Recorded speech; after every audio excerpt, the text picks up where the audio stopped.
Mokonile Mukaleju. I greet you all. Welcome, welcome. I greet you all.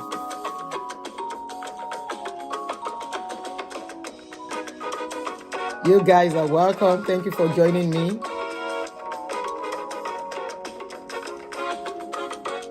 Mokonile Mukaleju. Okay, you were just thinking about me. Shame mo late me. You're late now. Just 7 minutes, 6 minutes, 5 minutes late. You're welcome, guys. Happy weekend, happy Friday. Please get us some like on the video as we start. Dunke, how are you? Unique Pearl. Omotola Odedipe. Booking Isanya. Kubrad Farm. Michael Abiodun, Omolemompi, Temitope Adedeji, Mimi, Omoumi, Ulubari, Aproko, Queen Esther, Touch Worlds, Bami, Toye, Glory Ebu, Touch Worlds. Okay, so I think I've greeted everyone. I can see your name. And the ones that have said hello to me. Ayo Shote, good morning.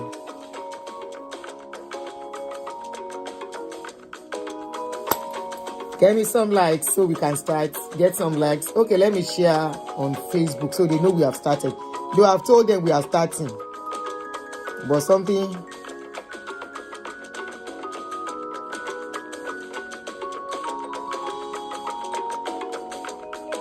All right, guys. All right. Welcome, welcome, welcome. Thank you, Okafor. Benji. Please exit the chat room and give us some like on the video. Ade Tutsu Akonya will be a good afternoon, sis.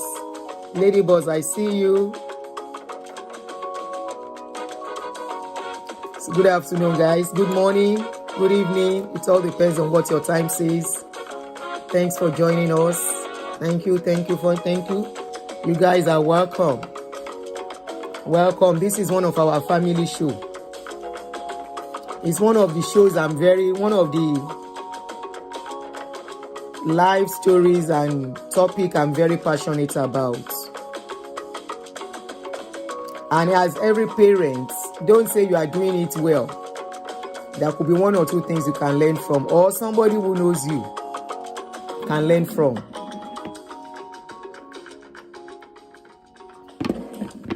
All right, let us start. Good afternoon, everyone. I want to say welcome to you and thank you for joining me. My name is Auntie Aduni. If this is your first time of seeing my face, thank you and thank you for joining us.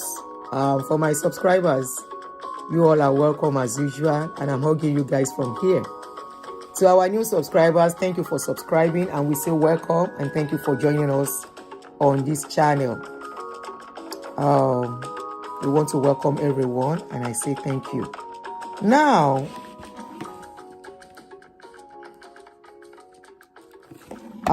we all know what's been going on with Kemi Olunloyo. She has been given different kinds of names. People don't listen to her when she wants to talk. Then one thing I find out among our people is they don't know what trauma is, especially childhood trauma. Many people today, I was telling somebody a few days ago about, before this Kemi's issue, about why a child might decide to be different in a family, I said something must have gone wrong. I've had parents called me and share experience of what they are going on. You will be shocked that among our people, the rate of Gabriel that we have is increasing because of trauma. Many people today are bitter and very toxic because of their childhood trauma. But because we live in a society where we are from a society where trauma is regarded as nothing, where parents are considered to be the all in all, that whatever a parent do is absolute and perfect and correct, where religion has been used to cage our mind, that when you talk about whatever your parents is doing, if they are doing good or they are doing bad, especially when they do bad, and you try to talk, you are considered, there are so many things they will say about you. Some will even curse you. Some will even say you are cursed. In our society, people are not allowed to talk. We are quick to shut victims up. We are quick to tell them, what is the need of talking? Why did you bring it out? Why did you do this? Shanko, you're welcome. And because of this, people bottle things up. And you want to wonder why somebody will get married and one will buy the other. Something has gone wrong somewhere before they got married. It was not the marriage per se that went wrong that caused that person to behave the way they behaved. Or somebody outside, you meet somebody outside and there is argument. Before you know it, somebody is ready to buy the other person. Or the way some people talk, the way some people respond. If you look at our social media space, except you want to lie to yourself, the kind of comments you see people write, you wonder if they are normal. You might not be seeing it. We that are doing content, I won't say I'm doing content. We that are speakers, I'll call myself an influencer. I'm not doing content. I regard myself as an influencer. When I put a post, and I tend to read comments from different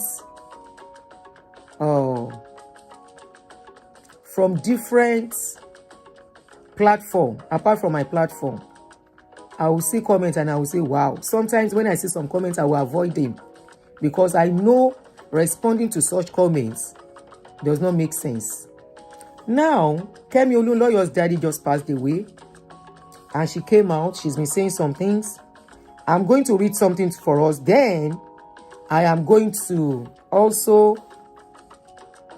allow us to listen to one or two of our videos. Very touching. When I was listening to those videos, my body was bringing out goosebumps from my head like this. You might not believe her, and you may believe her. But whatever it is a story. And I'm not saying all the story might be 100% correct. She might mix things up. But to wish away everything she said is unfair on her. Now, she shared her childhood and the pain and emotional psychological things that she went through. So I want us to listen to one or two of the videos and maybe we'll talk one or two things out of the video. I have seen people calling her a crazy woman, calling her that she's not normal, that she's this, she's that. If what she said she went through is 100% true, then she has even tried to still hold it up and do what she's doing. I will give it to her. And I will not be surprised. I am not saying it is so. I will not be surprised if she's undergoing some therapy or treatment. You can wish her away. You can rubbish her pain. And she has said one thing. She said she will never be part of her father's burial. And I think people should respect her wish. She said she's not going to mourn the man because that man does not deserve to be mourned. The video of the woman, that Ronke woman, I was able to see the video of that Ronke woman that she was talking about. You know, she kept mentioning, Ronke, you destroyed our family when my father married you. Ronke, you destroyed our family. Let me use a speaker. Let's use speaker. Bluetooth She mode. kept saying, Ronke, you destroyed our family Connected. when my father married you. You know. But anyway, let's just go to our page. People on board of that helicopter died after. America Rogo. Okay. We not go to post the video, woman. Hi, is this?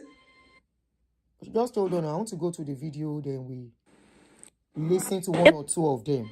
I have actually penned one or two to listen to that I know I've filled. Dr. Kemi. Let's listen from Part 3. one. Hi, everybody. This is Dr. Kemi Olunloyo. It's been maybe 3 or 4 days since my father passed away, and I wanted to reply to everybody that's been posting everywhere on my platforms.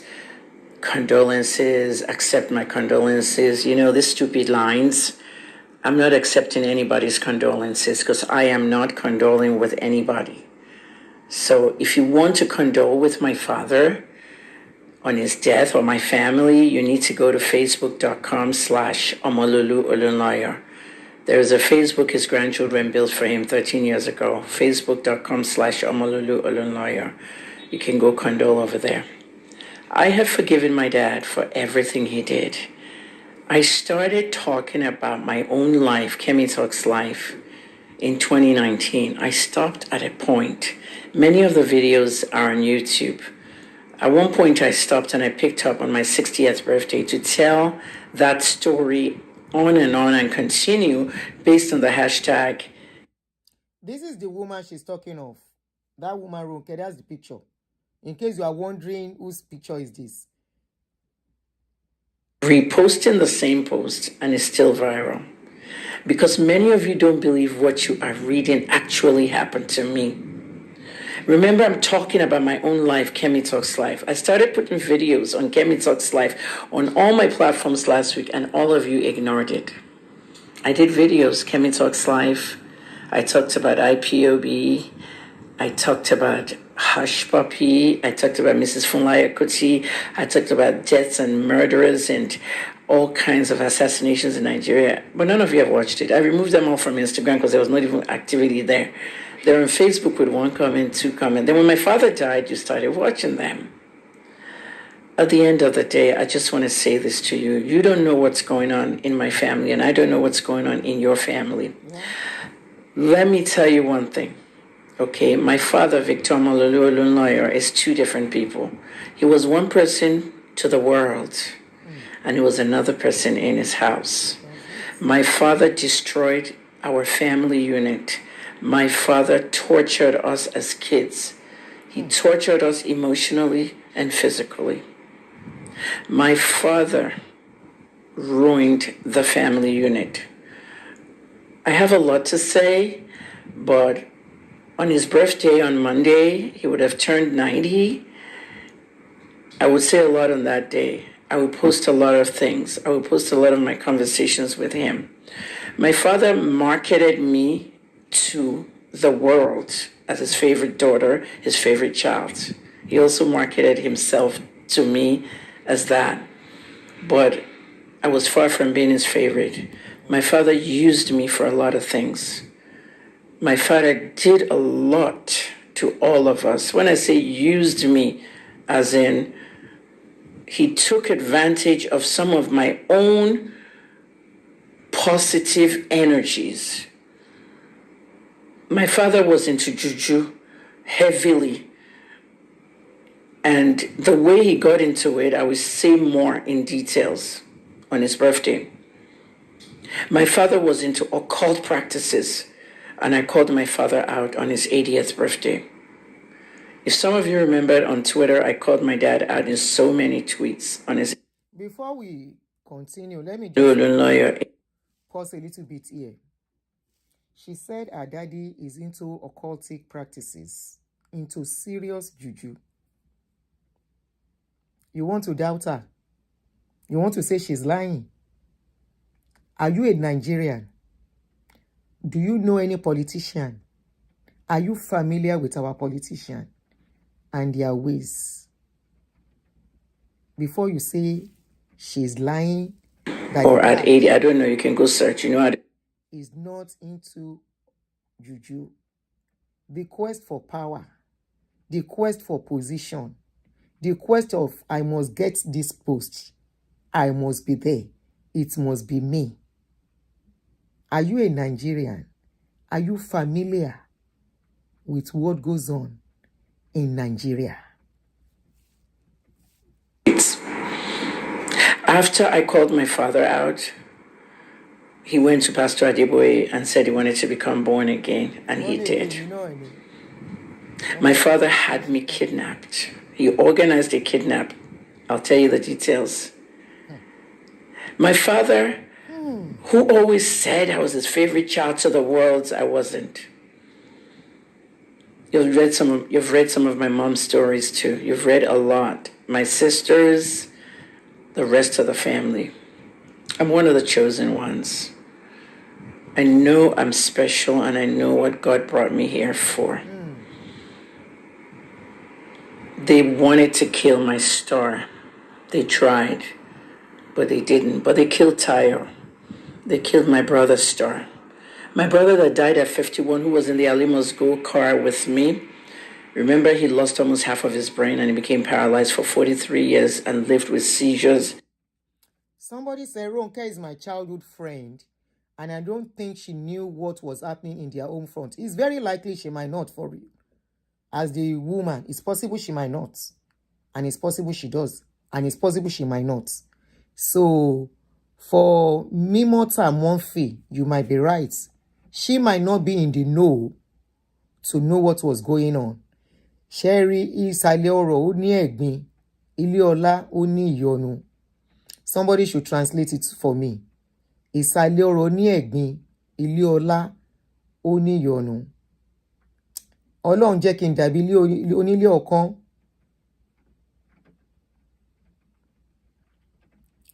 Now, this woman Ronke might really not. The rich also cry. Thank you very much. No livelihood. Tayo was buried. I have seen a case. I've had a case where a woman was married to a man.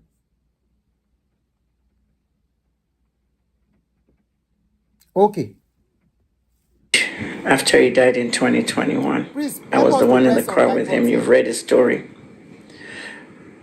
Tayo was reading the 9 times table of multiplication at 5 years old. 9 times 1, 9. 9 times 2, 18. He was the other mathematician. He would have been great. They killed his destiny. Daddy, you ruined the family unit. Daddy brought in a woman, Ronke, Ronke Olunloyo. That is my father's wife that all of you were calling my mother last night. Ronke did an interview with Galaxy Television, and all of you said, oh, she speaks such good English. Like, that's where Kemi got it from. Ronke is not my mother. Ronke is my sister's age mate. I'm 60. My sister's 61, going on 62. Ronke is about 65. Ronke was a campaign worker for my father in 1983 during the governorship campaign, and she was dating my father. Ronke got pregnant with her first child with my father. And then the whole family went into ruckus. Everybody was fighting. My mother was angry because my mother married an intellectual. My mother has done a lot of mistakes. I don't talk to her anymore because she also got into the juju thing. My mother married an intellectual, a man who got a PhD at 26 years old. And he turned into what? A polygamist? Not that polygamists are not good, but the way it happened to my family. After her daughter was born, Wura, who's my half-sister, she got pregnant again with a boy, Olumide. That's what she wanted. Okay, Ronke was our classmate at staff school. She walked to school with my sister, and now she became my father's concubine. Ronke Shonaike married my dad and became Ade Ronke Olunloyo. She has another daughter, Shubomi. These are family secrets and family truths. In every family, there's the one child who is called the black sheep, and that child is the one that tells the truth and speaks out. I'm not representing my siblings. I don't talk to my siblings. But some of them cannot talk out like I am. I'm not talking for them. I'm talking for myself. When Ronke came into our family, my father started all manners of occult things. It's too long. It's too painful. I will try my best and tell it. I will try my best. From the moment she came in there, she attempted to poison my mother once by giving a house girl poison, which sent my mother to the hospital. She almost died. There has been stories on Ronke's side too, where my mother put a coffin under Olumide's room. Olumide was living in Malete with my dad, and this boy had a room, and under his bed there was a coffin. Those small coffins they call shigidi. Ronke says it's my mom that put it there. They have had their versions of stories. It's not to say polygamy is not a good thing. I've seen good families with good polygamy. But an academic person who now through this, don't forget that Ronke had a baby after my father became governor briefly, I believe the next year or something. You're like, you're first lady of the state and your husband just impregnated a campaign worker, and next thing you know, our family was never the same again. Ronke does not talk to me. My oldest sister has said that towards the end of Daddy's life, nobody had access to Daddy. After the 2021 stroke, they couldn't talk to Daddy on the phone because Ronke did not give anybody access. My parents are separated, and my mother lives somewhere in Ibadan. I don't know. You see how my mother, my sister, and the house girl beat me up? You saw all those. Yeah. A lot of it is spiritual and it's occult. In anything that happens in the house, my father will step there, and the moment he goes, fights start. We don't talk to our dad on the phone because if you talk to your dad, everything you're planning to do, it goes out, it fizzles out. If you have a deal you have to make, you have something, even if you don't tell him, the fact that you spoke to him, the spiritual thing goes out, and you notice. People will pick him up from the airport, their car will break down, engines will go. Dr. Kemi. Hi, everybody, this is Dr. Kemi Olunloyo. Emma Bino, you know it was in series, so pata.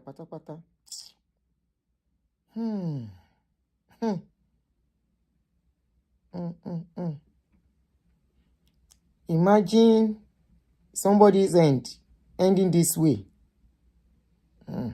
Lesson for all.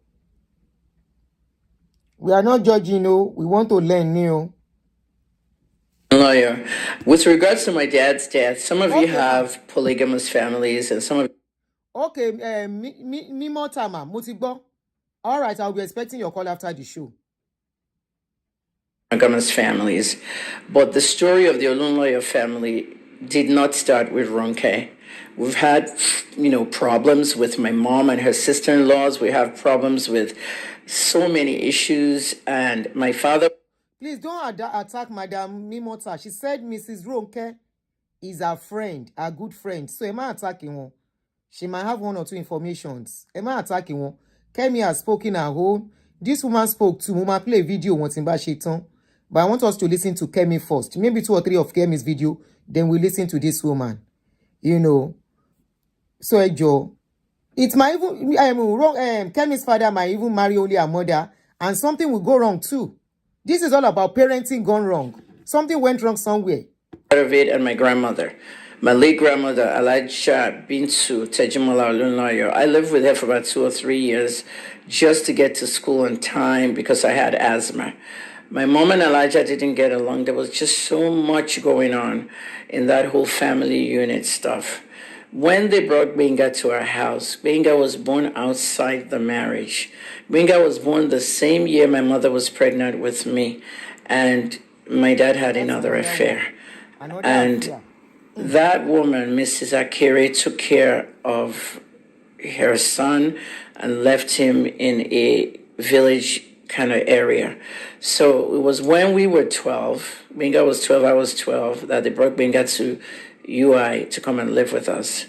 For me, as the second born, meeting someone that's supposedly born the same year and born outside, I did not really take to Benga very easily. You know what I mean? Today, both of us are 60. And this is the history of Kapoor. You hear these rumors. Nobody can tell these stories. I'm the only one. When we were growing up, there were arguments, there were fights and all, but he was coming from a very illiterate background. He was living with his grandmother in one of the small villages. And when they brought him in, the goal was to integrate him with all of us. And Benga would join us in school, staff school, Aberdeen, all the schools were in UI. And his mother was married to somebody else. Mrs. Akiri was married to one Elijah Akiri. And she had other children on that side. And I don't know why, but my dad will take us to go to Mrs. Akiri's house to go play with them. In other words, all of us in our family, my sisters, Shola, my brother, all of us would go there. And then we'll come home. We're just kids, right? But something wasn't right, you know, because Mrs. Akiri was still there. That's what I saw. And I don't know why my mom took this and allowed it. If we say allow, there were times when my grandmother, Elijah, was controlling my mom. She just has to do what they tell her to do. My mom had my brother Ayobami, and in 1977, and my grandmother on the mother's side had to come and live with us to take care of the baby. When Daddy got his appointment with Obasanjo, and we had to move to Lagos, NSTDA, National Science and Technology Development Agency.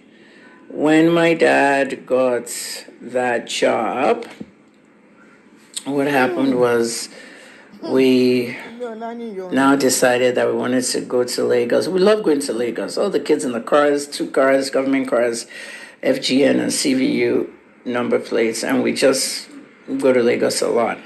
We would stay in Federal Palace Hotel in the top suite, the penthouse suite, and it became like our house there. President Obasanjo was the head of state, and Daddy was working for him. And the NSTDA will be like Ministry of Science and Technology now. So we would just go and have fun. We loved the beach and things.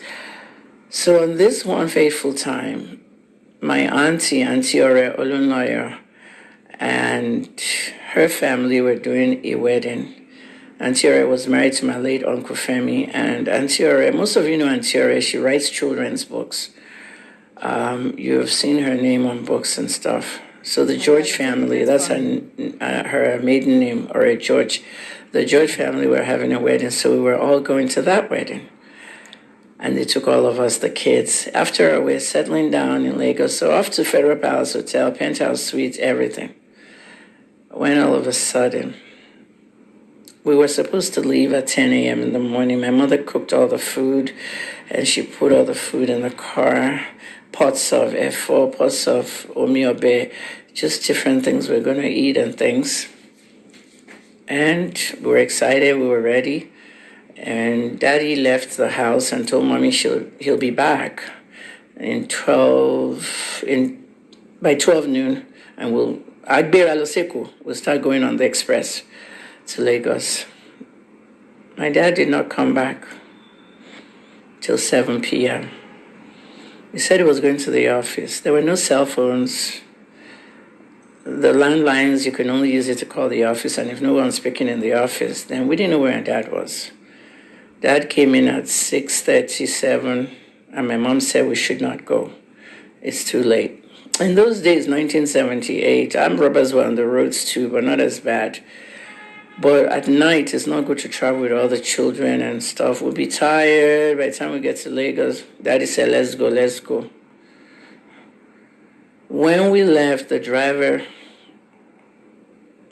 got in the cars, 2 drivers. I was in the CVU in front. Green, army green car. That was the government official cars then. They have CVU plates and FGM plates. I got in there with Tayo. My brother was 8, I was 13, and Daddy. We were in that car. The other car had the other children. My brother, Ayobami, most of you know Ayobami. He's a pastor at Redeem and he's a Cambridge graduate, engineer, name it. Very brilliant. Ayobami was a baby, so he didn't go with us. With Mama in the house and the house girl. So we now all got in the car, Yemi, Benga, Shola, everybody else from Kenya, they were all in the second car with my mom. And what happened next will shock you. As we drove through the Ibadan-Lagos Expressway, we arrived in Lagos at 7 p.m., 7:30, and as we drove right into Ikorodu Road, we were attacked. Throughout the trip, we didn't turn on the radio. In Nigeria at that time, 1978, there were no cell phones or anything, or no internet. But the radio would be the one that would have warned us that there's a riot going on in Ikorodu Road, Ali Moscow riot, with all the students and hoodlums and everybody. Any cars that came in, they were just robbing people, stopping them, burning cars. It was a really violent riot.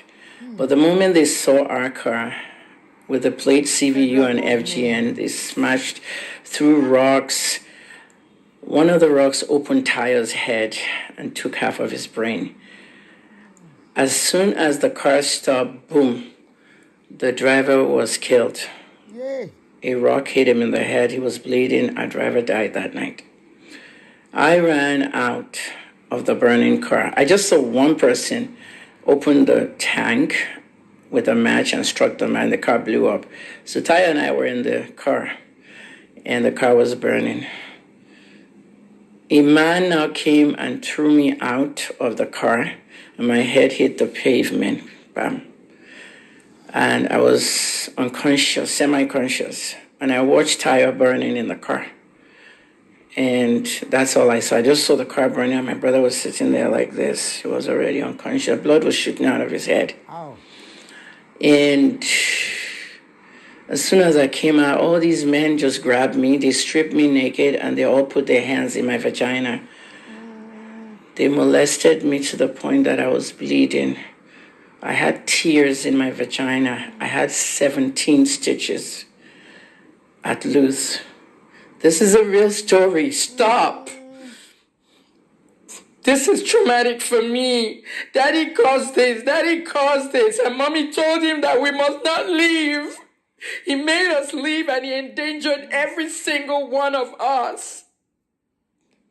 They were crowd surfing me, throwing me up and down. I was naked, 13 years old. The last time this happened in Lagos, it was a girl in the middle of a protest. This is the reason I don't protest in Nigeria or America or Canada. It is a lifelong trauma because my father made the mistake. Ade Phillips.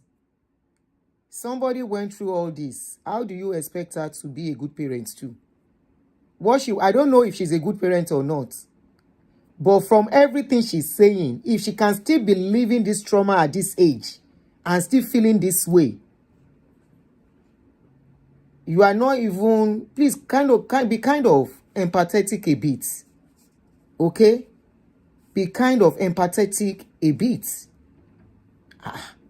Did you hear everything she's saying? Are you listening to her? Right in her presence. Her brother, she herself, the car got burnt. They were almost burning with the car. People came around to her. And instead, you saw what they did to her.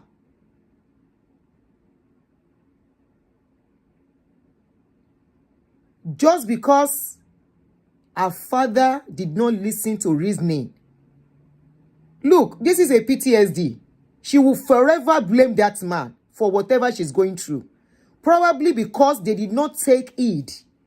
They did not notice. The driver also by. They did not take caution or take interest in what she was going through to help her out of it. They just felt it's okay. In Nigerian system, just continue like that. And they just left her to continue to move on in life, just like that. Parents better learn from all of this.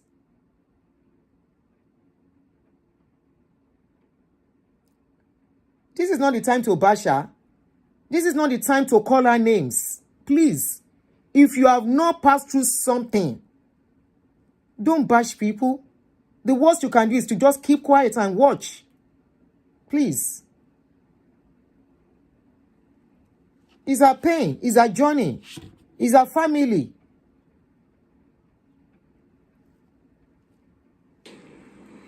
What we didn't know is that the driver that took my dad to the office that morning that it took 8 hours to come home told my mom he was dead. He told my mom that. Ade, you said there are two sides to a story. I believe, and I agree 100%. Now you said you know the family very well. There am I saying that the daddy was happy that his children went through all that? That I cannot say. How we handle it, I cannot say. Did the daddy, were you there? And I want to believe probably you were wrong, young too. So you are probably basing your own story on what your daddy told you. You were not privy to the to what went wrong or what transpired thereafter or how the father handled something. Or maybe after all the whole thing, the daddy just left them for their mother and he continued his political problem journey. Please. Ṣé wọ́n bá wọn gbélé wọn ni? Tó bá mọ̀ wọ́n kọ́. They were being. If you know them, ṣó bá wọn gbénú ilé ni? Ó mọ bí bàbá wọn ṣe gbé bó ṣe handle ọ̀rọ̀ yẹn. Nǹkan tí bàbá wọn wá sọ́ǹtà ló gbọ́ náà. Ó ní pé we should go and ask bóun ṣe tọ́jú àwọn ọmọ ẹ̀. Ṣé wọ́n tọ́jú òun gangan fúnra ẹ̀ dáadáa? Did she pass through love? A child that is not trained with love, it's difficult to love others. Please. This house, Mrs. Akere, a woman that had a child for him. At the same time, my mother was pregnant with me. They were having sex and they were together all day. They didn't go to the office. Do you think I can forgive my dad for that? Everybody knew that something happened with me. Is that the driver that took my dad to the office that morning that it took 8 hours to come home told my mom he was dead. He told my mom that. And as soon as I came out, all these men just grabbed me. They stripped me naked and they all put their hands in my vagina. They molested me to the point that I was bleeding. I had tears in my vagina. I had 17 stitches at Luz. This is a real story. Stop. This is traumatic for me. Daddy caused this. Daddy caused this. And mommy told him that we must not leave.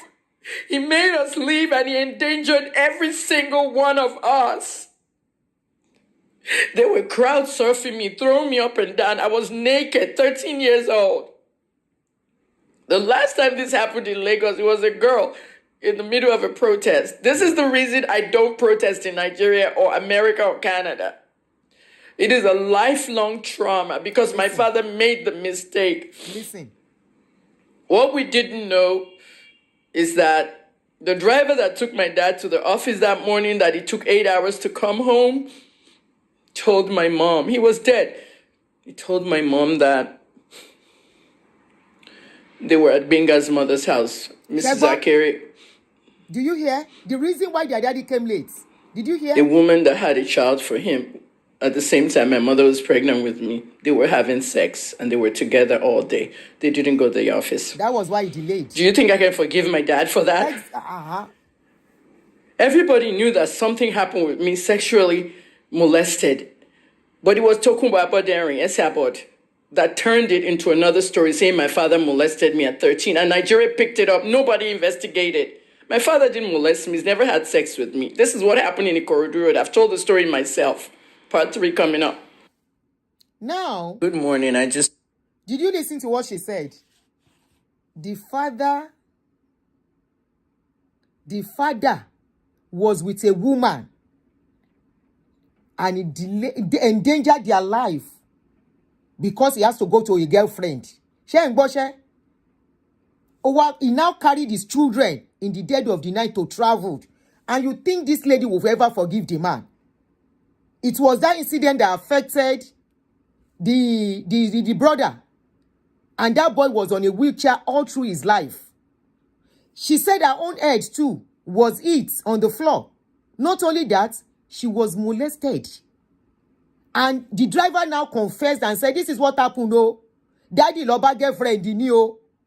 That was why he took you in the night. And you think she will forgive and forget.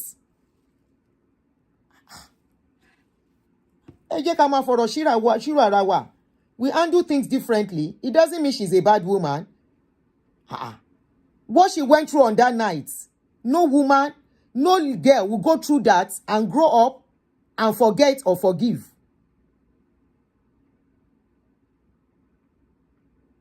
Mrs. Akere was in the picture when we were growing up, before Ronke was in the picture.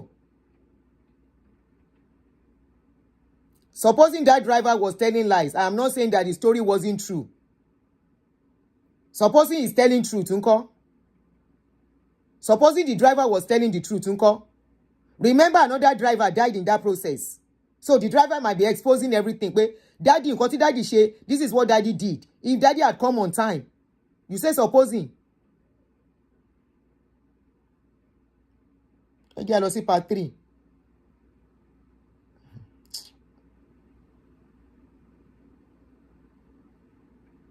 Okay.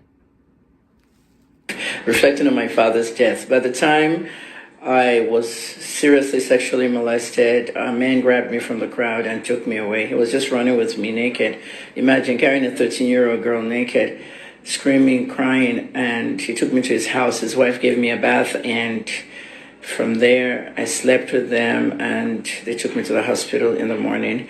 By the time we got to the hospital, honestly, they didn't know who I was. They didn't know whose child I was. They just know they grabbed me out of what they said, a government car that was burned during the riot. At this point, I didn't even know where my own family was. It was just one of the most terrifying things in my life. Now, when I got to the hospital, Lagos University Teaching Hospital, they gave me stitches. I got about 17 stitches in my vaginal area, and I went through a lot of mental trauma from there. And as I said, this is the story that's running around the internet saying my father had sex with me. No, there's no such thing. This is what happened. This story I'm telling you now was not told to my siblings. It was 2015. Something that happened in 1978 was 2015 when my siblings actually found out this happened to me. Do you know how it feels to my children? I have 3 male children. You know what I mean? There are stories that you have to tell them before you. Thank you. Ade Phillips, you are giving us, let me pin this your comment before you delete it. At least it's pinned for a while.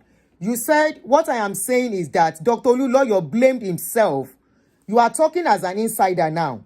Now, look at this, your comment, that Dr. Olunloyo blamed himself and never recovered from it. He became an alcoholic because of that terrible incident. If he was not feeling guilty, why did he blame himself? Because of girlfriend. At the end of the day, I've never According to what we are reading, because of girlfriend, who jeopardized life and put the children's life at risk. And this children's life never remained the same. You know, philandry of a man has never brought anything good to the family. given my dad for that, because it always comes back to me. Tayo ended up in Igbobi Hospital. Sorry, there is a comment I pinned earlier before this one. Yay. Where's that comment? Okay. When Moses said, my dad has done worst till date, he is still doing his worst. Now looking for No, that's not the comment. I think that's a follow-up of that comment. That person said his own father, either his or her, my own dad has locked my siblings up, wishing them by polygamy. Today we survive by God's grace. We are taking care of them, and dad has not apologized till date. I don't know if it's the same person still talking or another person. Igbobi Hospital did emergency neurosurgery. Dr. Adadevor and Dr. Ojikutu, two of the best neurosurgeons in Nigeria, all late now. They did the operation for Tayo's brain, and Tayo had to be flown abroad after that. He lost his sense of walking, movement. Many things were damaged neurologically for Tayo. At that time, we had very good hospitals, very good neurologists, but he still had to go abroad. Tayo traveled all over the world. President Obasanjo's government funded it. Our lives shattered. Our mom had to send us back to Ibadan. We lived with different relatives. They were in Lagos because they had to be at Igbobi, Luz, and all that before they finally went abroad. Traveled on like a 1-year thing. It was a very bad time for me, and Daddy's appointment started at NSTDA. I read something in one of the tributes yesterday online that someone wrote that I knew when this happened. I was a journalist, blah, blah, blah. Some elderly journalist was talking. He said, I don't understand why this man, after what happened to his wife and children and everybody in 1978, he still went ahead and ran for governor. It's like he didn't really care about his family. Well, that's what that person thought. My dad ran for governor in 1983, but this happened in 1978. So we moved to 2 Bedwell Road, Ikoyi, and Tayo was disabled forever. Tayo had a wheelchair at 8 years old, 9 years old, 10 years old, 15, 20. I saw wheelchairs in different sizes. If you want to read more about Tayo's story, you go to Kemi Talks Live on Facebook. It's there in the feed. At the end of the day, it affected us. It affected we, the other children. Now, before we left for that fatal Lagos trip, you need to know how my father also mentally tortured us. When they brought that young man, Benga Kapoor, to our house to come and live with us at 12, he couldn't speak English properly, he was in school with us. Benga would steal a pen in school, and the teachers would report to dad, he stole a pen today. What this boy was doing was he didn't know the whole mode of etiquette. Maybe he wanted to borrow a pen or a pencil from another classmate and forgot to give it back. The teacher called him a thief. When Benga got home, daddy would take Benga and hang him on the fan, beat him and put the fan on, and he'll be swirling on the fan and they're beating him. That is torture. That's what my dad did. And you Please, let's have some likes on the video. So in the process, Baba Gonti the abuser. You say you know them very well. You say he became an alcoholic. In the process, so you are indirectly confirming what Kemi said. Okay? Now, the man himself has become an abuser to his children. He said he would tie Benga to a fan, and fan will be rolling the guy. Hey! Iliola yiyonu. Kábíyèsí o. Hey, Joe, let's have some like on the video, please. there, you're writing all these nice things about him. Well, you're supposed to be politically correct. So everybody doesn't know what's happening in the Olunloyo house, Abby. Some of these journalists know, but they wouldn't even talk. Okay, there's always that child that tells all the family secrets, and that's me. So at the end of the day, Benga came home with somebody else's pencil again, and now daddy accused him of stealing. And then what did he do this time? My grandmother was screaming, shouting, stop, stop. My mother was there just watching him doing all this stuff.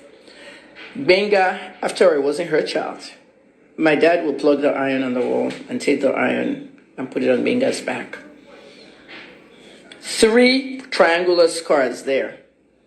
If you ask Benga's children today, okay, some of them are in their 20s or 30s, tell them to ask their father to open his shirt. The scar is there. Ha! My dad put the iron on my brother's back. When I told this story about 5 years ago, I had to tell this story because it affected me mentally. It traumatized me for the rest of my life because I was a 12-year-old made to watch my own sibling on the fan, tortured with an iron. And when I told this story 5 years ago, when I started Kemi Talks Live initially, Benga never talked to me again. Of course he wouldn't talk to me anymore. It was the one daddy empowered. It was the one daddy gave everything. It was the one daddy hooked up for everything. But all of us were not empowered. We all wanted to be politicians. We all wanted this job or that one. He never did anything for us. My father will promise to get us jobs in the government or any parastatal that we wanted, but he never did. But people will come to our house and bring their children and say, hey, Omo, me need the shembi by, Omo, me need the check on bank. Daddy only picked up the phone and called bank managers, commissioners, and they got that person a job. And we noticed the pattern. Daddy, you're getting everybody else's children jobs and everything. What about your own children? Then my mother started fighting. What have you done for your children? Everybody. One day my dad said in 2012, everybody come and see me if you want to go into politics. We want to discuss what you want to run for and everything. My dad never helped anybody. But he would go, I'm in pain, I have a headache, my blood pressure. He always had an excuse. Then one day my mother started yelling at him. My mother started saying, Iwo olori buruku tó fi gbogbo àwọn ọmọ ìgbàgbára, tó ń trick wọn, tó fi wọn gbàgbára. Translation, somebody in the comments translate that. He cursed my dad out saying that he was using us to get power, Illuminati power, so that he can be more powerful politically. My dad took my brother, Oyeleke. The late boy who died at 17 when a car hit him in UK, took him to a ritualist to fortify him so that he can do well in school and all that. Honestly, I've never heard of it before. Some of you are saying the Yorubas do it. I have never heard of people fortifying the children before they go abroad to school. The only thing I know is that pray for your children. I will say this to you. My dad took my brother, my 17-year-old brother, Oyeleke, and another sibling who I wouldn't mention, to a ritualist. I called him out on his 80th birthday. However, when they got there, they were to drink blood. And it's human blood, it's not animal blood. They drank blood. Oyeleke died 6 weeks later when he got to the UK. A car hit him. Driver got 3 years for manslaughter, and that was the end of it. My mother started shouting at my dad that he sacrificed to Oyeleke to get more power. We were not there. She's the one seeing all the power. Fight started. You're a witch. You sacrificed your son. One will call the other one a witch. Call my mom a witch. Mom will call my dad sacrifice. It was just way too much. I saw all these. Some of these things I captured on tape when they were fighting. And my other sibling, I won't mention who it is. From that blood drinking, my sibling contracted HIV. One of my siblings has HIV and living with it now for years. When I confronted my dad about the drinking blood, and I called him out on his 80th birthday, then he went to Adibuye to go and become born again. My sibling is living with HIV, takes medicines, everything, and at the end of the day, it was from that blood. Daddy, you ruined lives. You ruined the family. You ruined the family. People suffered in silence. I hope you're watching my video. I hope you're watching, Daddy. People suffered in silence because of the evil things you did. And Ronke, you introduced our father to Juju. You and my grandmother, but you took him to a lot of places in Ibefun, Djibouti. When Daddy would wake up at 5 in the morning, he wouldn't brush, he wouldn't bath, he would go straight to Obasanjo's house at Hilltop because they're going to Ibefun or some other place to do Juju. He told me this himself. He even blamed Obasanjo for Oyeleke's death, saying that when Obasanjo came to the house, he dropped something at the gate. They knew what they were doing, but anyway, I'm just telling you what you need to know. In this lifetime, you will not hear it again. Nobody will tell you. You have your own in your house.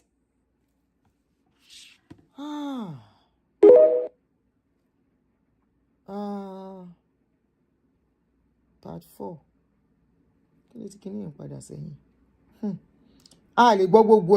We cannot listen to everything. No, it's long. She's still on it.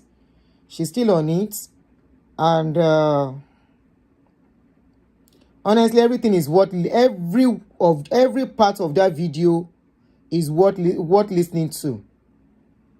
Is worth listening to for posterity's sake, for people to learn from. I'm not representing any other child. I'm representing myself and my own children. Politics is not ordinary in Nigeria. And I will tell you, I have seen somebody that you will never think will do bad thing go into politics. If you have been watching my videos, remember I told you of a guy that went into politics in my area and buried the head of cow on the streets where everybody is passing. Head of a big cow. Politics. Times when our mom and dad will tell us to send our children home so that we can take a break, we can work properly. I had to go to Baghdad, Iraq with NBC. I was covering the war in 2003, and I remember sending my son home, the youngest. And before that, in the early millennium, I sent my oldest son home, possibly like late 90s, early to mid-late 90s. When I sent my child home, my mom and dad were fighting again, and what did it have to do with? By the time my child came back to America, he was 2.5 years old, 3, and he didn't talk anymore. The mother should My have son taken did all not her talk children and anymore. leave the man. My son was okay when he went to Nigeria. He couldn't talk anymore. My son did not talk till he was 14, but the white people will have a word for it. That's when they said he was autistic, autism. He has a speech delay. I heard that for years. Then I heard he has autism. Kino she saw mommy go to in America. Timo send mommy losile. What did they do to my child? My father took my son to a ritualist with Ronke. Ronke, kilo saw for me. He wasn't speaking properly. So our Lord below saw the traditionalist. Me o Ronke ogbo mommy saw the traditionalist. I did Ronke. Ogbo mommy saw the traditionalist. Mommy o sorrow mo. I diagnosed mommy for autism. For 14 years, mommy had become very violent. He now started talking at 14 years old. He said, Mommy, for the first time at 14 years old. I dealt with autism all my life. I dealt with all what Anyton went through all my life because you took my dad and my son to a ritualist. That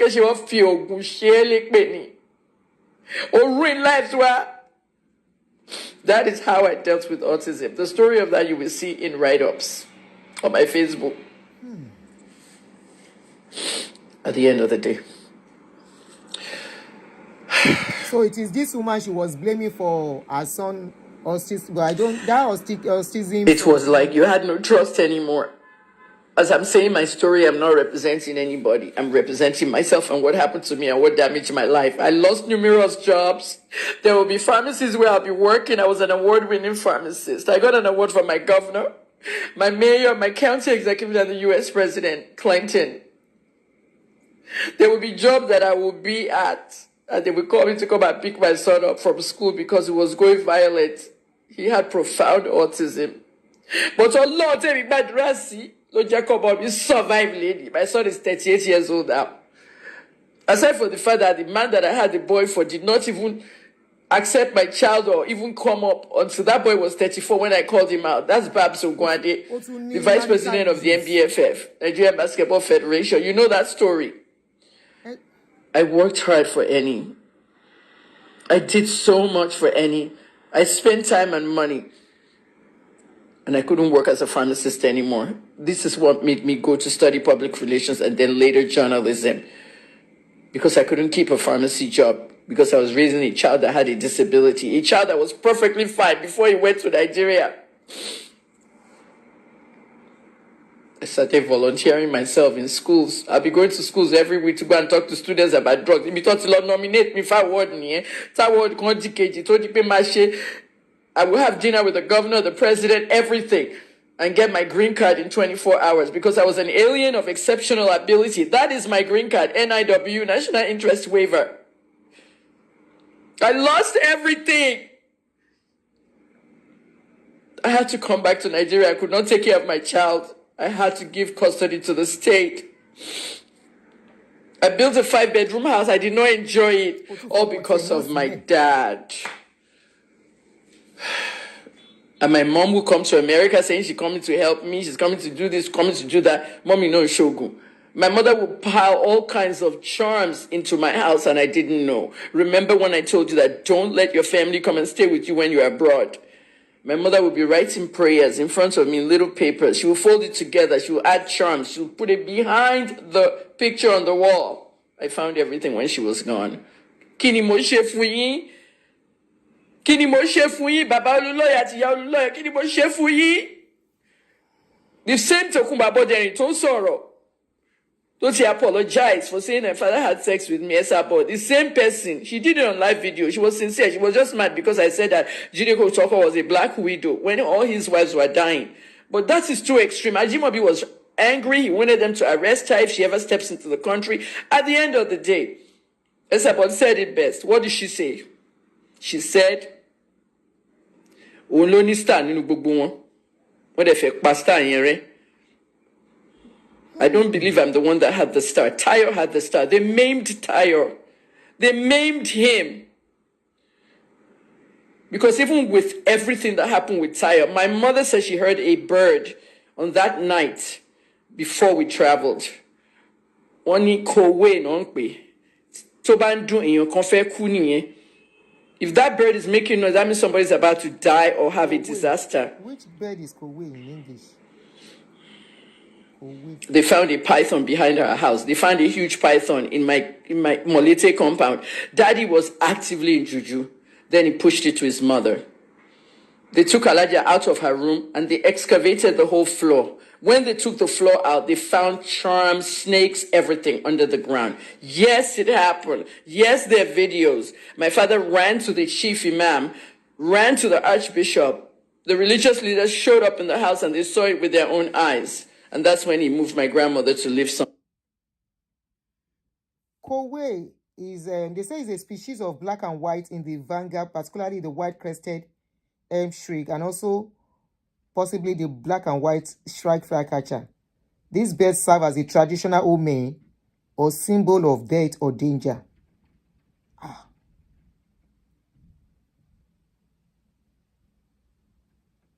English, English word. In English.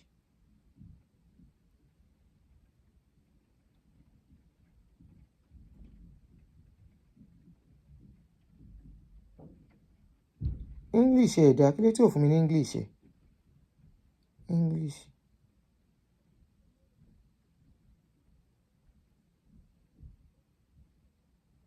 Ẹ jẹ́ bá mi wo Black Crow. Okay.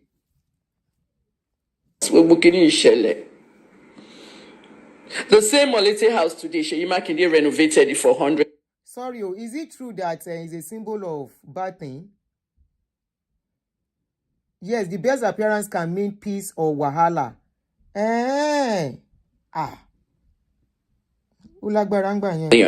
Daddy had me kidnapped and mommy pushed out of the house with 20 thugs that morning. They came to abduct us if we didn't leave the house. In the middle of 2015, Daddy,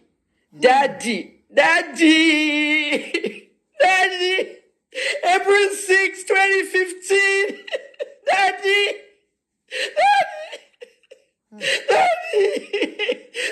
April 6, 2015, when you go kidnap because baby lost me, me. So I don't be last week too.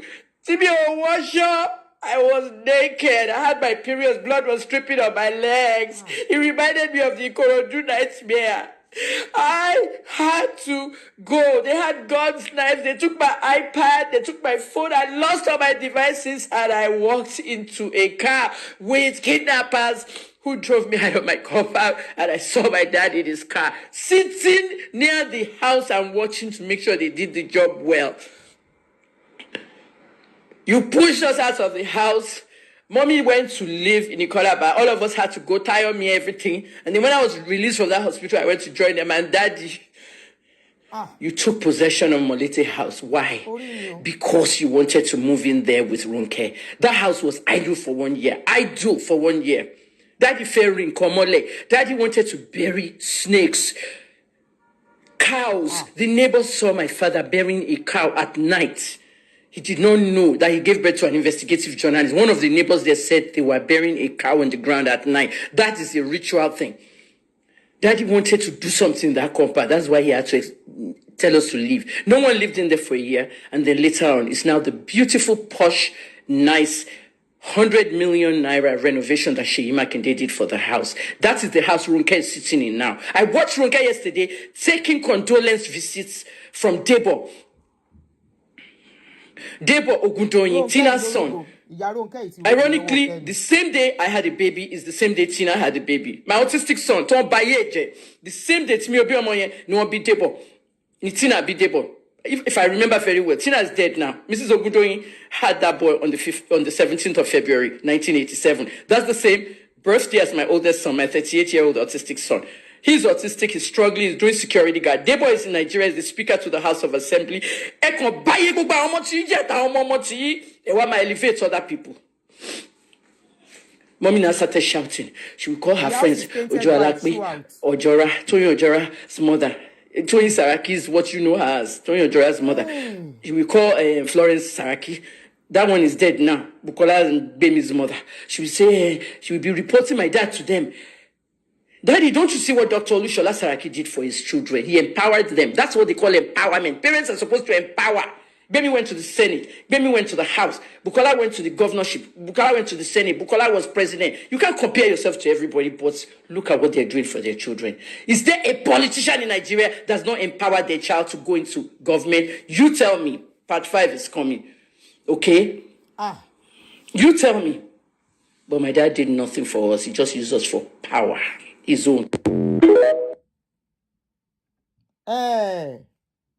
It's Friday. Wait, in your corner, we are listening to her. Some people who know them are here.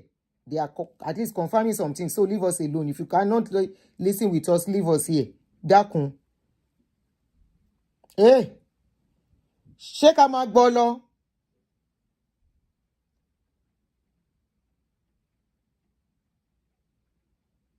Lai woman. How you take no say she be Lai woman? You live with her family. So everything she say na lie. If you don't like what we are listening, you can leave us here. Dakun. Don't come and distract us. I don't know where you are, whether you are from polygamous zone or you are not. But if you are from polygamous zone, you go know say 10 they happen for polygamous zone. Waiting I talk, 10 they happen. Every one of us from polygamous zone, we have story. Many of us, not all of us. Many of us. Ori lokoru awa yiyo. Ori loko wayo. She might not be right 100%, but she knows what she's saying. So leave us Part la fẹ́ gbọ́n singere. Part 5. Oh yeah. 2015, after my father had me kidnapped briefly for maybe like a day, to have your own family kidnap you, and then your mother running to the police. My mother went to SARS, and SARS showed up with several officers, about 10 officers in a truck, because this was urgent. Kidnappers came to the house. They took all our devices, and they took Kemi away. You have to act. The name of the officer there in Dubai was, I don't remember, but I don't want to even put his name here, but he did a fabulous job. He dispatched officers to our house. He dispatched people around Ibadan. They were looking for me. And like I said, I'm the only one that knows that Daddy organized it, because as they took me away in that car, I saw my dad in his car parked away from the house, but watching everything to make sure it went well. I can't forget that. I have sat down with my dad and said, Daddy, why did you do this to me? It has followed me forever and traumatized me forever. Can I tell the world that you had me kidnapped and you now had them drop me in a hospital, a mental hospital for that matter? And that doctor was Dr. Lashibikon. And I hope Dr. Lashibikon is watching this, because he knows what I'm talking about. All these people, they knew the truth, but they were dragged into it by my dad so they can make their own money. There was nothing wrong with me. They wanted us out of the house. So this is what Daddy did it for, so that Ronke can sit in the house and be doing owner of the house and condolence. Do you know how much work my mother put into that house, even though she went wrong with me? She condolence visit. Maybe she's the wife at home. Ẹlòmíì jáde nulẹ̀ ọkọ ẹ̀ one portray I read to tell you that people were saying that Ronke was my mom. No. When we came to Ibadan to come and... Okay, Mimota, do you want to call me now? Okay, you said you need to talk to me ASAP. Is it privately or on the show? Let me know, then I know the number to give.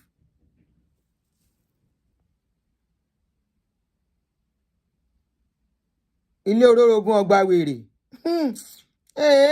That can come on. The airport road and Privately. whatever, the Olunloyo Park and everything they That did is- for Daddy, that she... If it's going to be private, then that's going to be after. Text me on this number. Let me give you a number to text me. Then I can give you the number to call me. Text me on this number. Emma Bino, guys. Text me on this number +1 240 355 2845 +1 240 355 2845. WhatsApp only. So I text me, then I'll respond to you. It was used to my dad now. That is what you've always wanted. You always wanted to be the first lady of Oyo State. Because when Daddy ran in 2003, you were the one doing first lady in the front. When it should have been my mom. For that second time, he was trying to be governor. This is why he couldn't win the primaries. Because God did not ordain it for him. And it was you, Ronke. At the end of the day, look at the PDP primaries. Tolomba sọ pé èèyàn ní make it. With the man sucking it for you, Daddy. Daddy, you didn't make it. Hey. Your birthday was next week, Monday. 90 years, you didn't make it. Sharon Tibubari with the man. Daddy will say, you're going to die before me.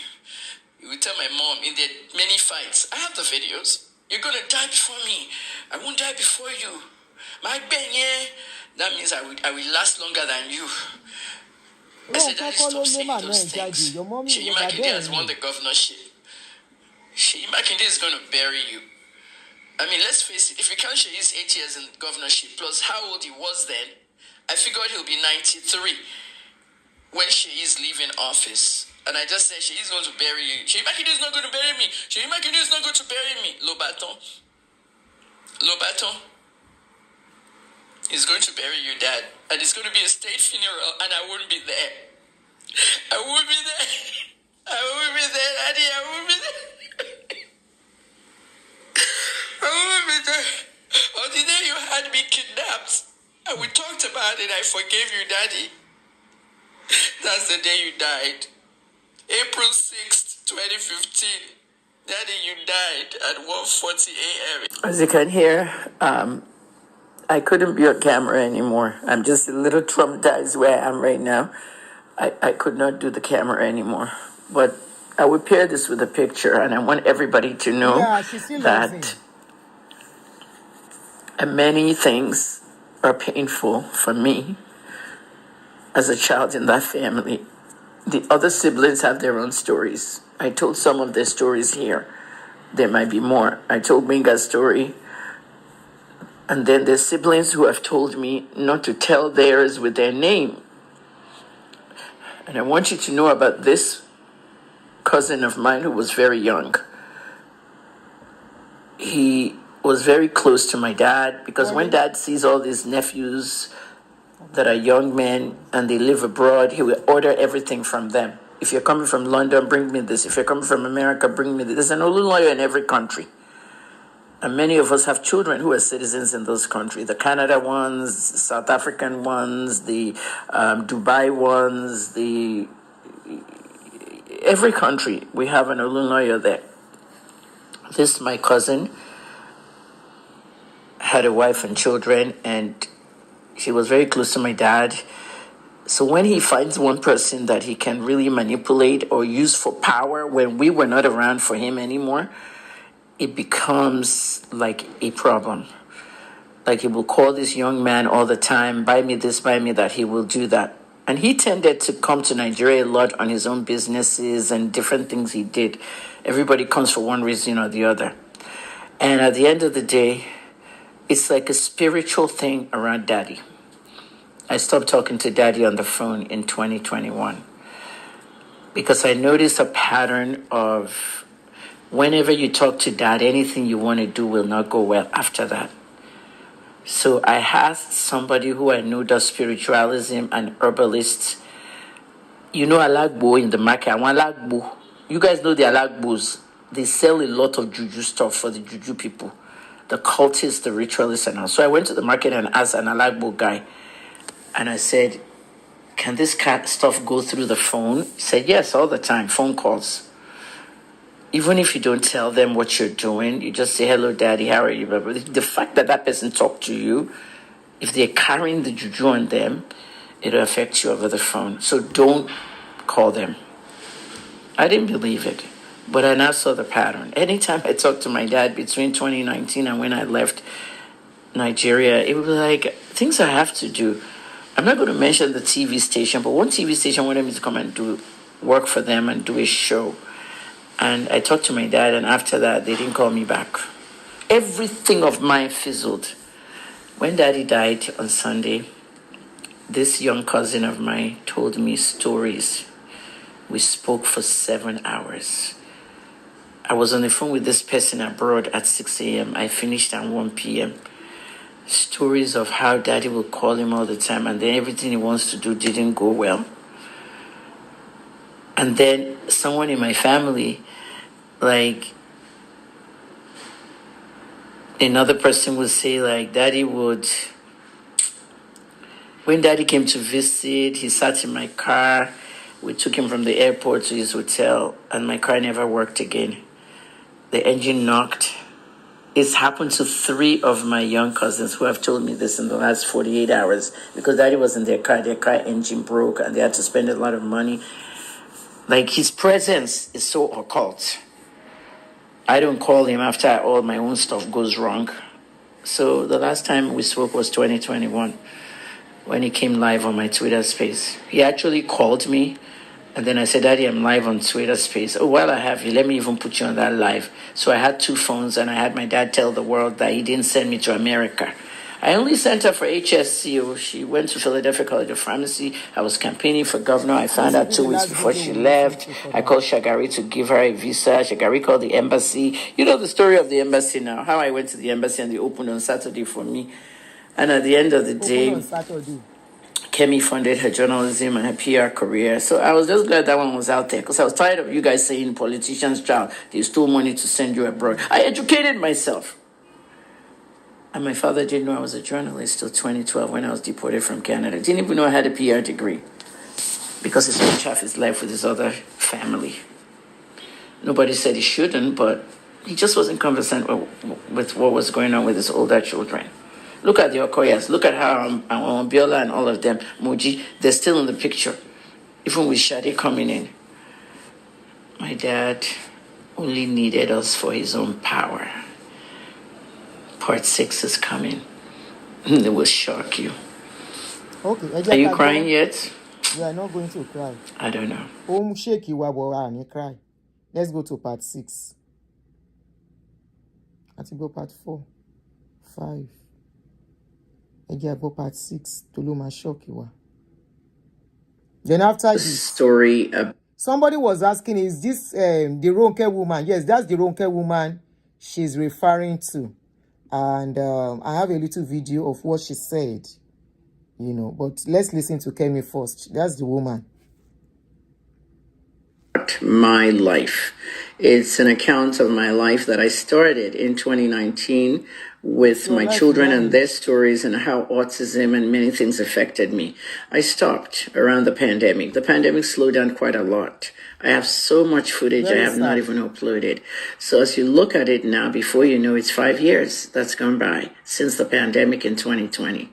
I resumed on my 60th birthday because I felt that I left Nigeria because of my family and all the problems I had. I cannot say my father is, responsible for some of the issues I had in Nigeria, like not getting a job where I should be working. I didn't think I should be in my bedroom blogging or writing stories as a journalist, and I couldn't attend like very VIP events. And I had a father who was very high ranking in politics, and he went to all these events. He didn't want to be seen with his children. Every other child will not talk what I'm talking. See, there are different children in the family. There's always the one that likes the father, the one that likes the mother, the quiet one who doesn't talk but sees everything, and then the one that sees everything and will talk. That one is the black sheep of the family, and that's me. Okay? I'm the one that sees everything, but I will talk about it to the world. Before social media, how would this story I'm telling you come out to the people? I would have called a reporter myself, and I'll sit down and do an interview about my father. But what happens when the reporter gets to the newsroom? The reporter is going to end up editing almost everything I said bad about my father. So this is the beauty of social media. My father did not like social media. He always told me to get off social media, get off social media. He would tell me there's another alternative. When I tell him, how can I get off what's making me money? You have not done anything for me. You called me twice to come home. You didn't get me a job with this one and that one. He just didn't want me to progress. I ended up raising funds on social media, doing fundraiser after fundraiser just to run a journalism business that had no operating budget. I had no salary for 11 years. I had to leave Ibadan. Now let me warn some people out there very carefully. Wale Ojolanre, you're a journalist, a very respected one. And I think you edited at the Nigerian Tribune. You were editor at one time or another. Dakpo Ogunwusi was also an editor of the Tribune, and Dakpo was my father's spokesperson. I didn't like Dakpo much, and I hope he's watching. Okay? Now, Wale, when I went to Port Harcourt prison, all of you wrote all these things about you guys were the ones that worked so hard in the background. I didn't see your name in the people that worked in the background. And I blasted you, and I didn't talk to you for a few years. I respect you to a certain extent. But that respect was out the window this afternoon. When I saw you on Chris Nwandu's page, guys, Chris Nwandu is a journalist. He's a journalist that's on TV. You see him all the time doing newspaper review, CKN News. Chris Nwandu is my very good friend that we have journalist jokes as well. And we have our WhatsApp groups and our cartels and cabals that only journalists are there. At the end of the day, okay, I'm technically Chris's wife in the industry. So he calls me my wife, I say my husband. So Chris made a post this afternoon after watching some of these videos and said, my wife is very upset about her dad. She's not even condoling. She hasn't posted for 3 days. Now she's posting all these videos and showing that she's not happy with her parents. And Chris was looking for people like, you know that I've left the Olunloyo family. I made my announcement. I changed my name. The name I use for journalism, Kemi Lawrence, in America. I moved to another country. I've moved 4 times now in 2 years. And at the end of the day, like he just said, the post said, you can go to Chris Nwandu's face, just Google his name on Facebook. He said that I wasn't happy. A lot of people were making jokes in that. That's how we are. We're all journalists in there, Nigerian-based ones. Some people are saying, oh, sorry, oh, your son-in-law, sorry, oh, this one, that one. And only for me to get there and see Wale writing. Wale, you said that Chris shouldn't join with me. Don't join this event with Kemi.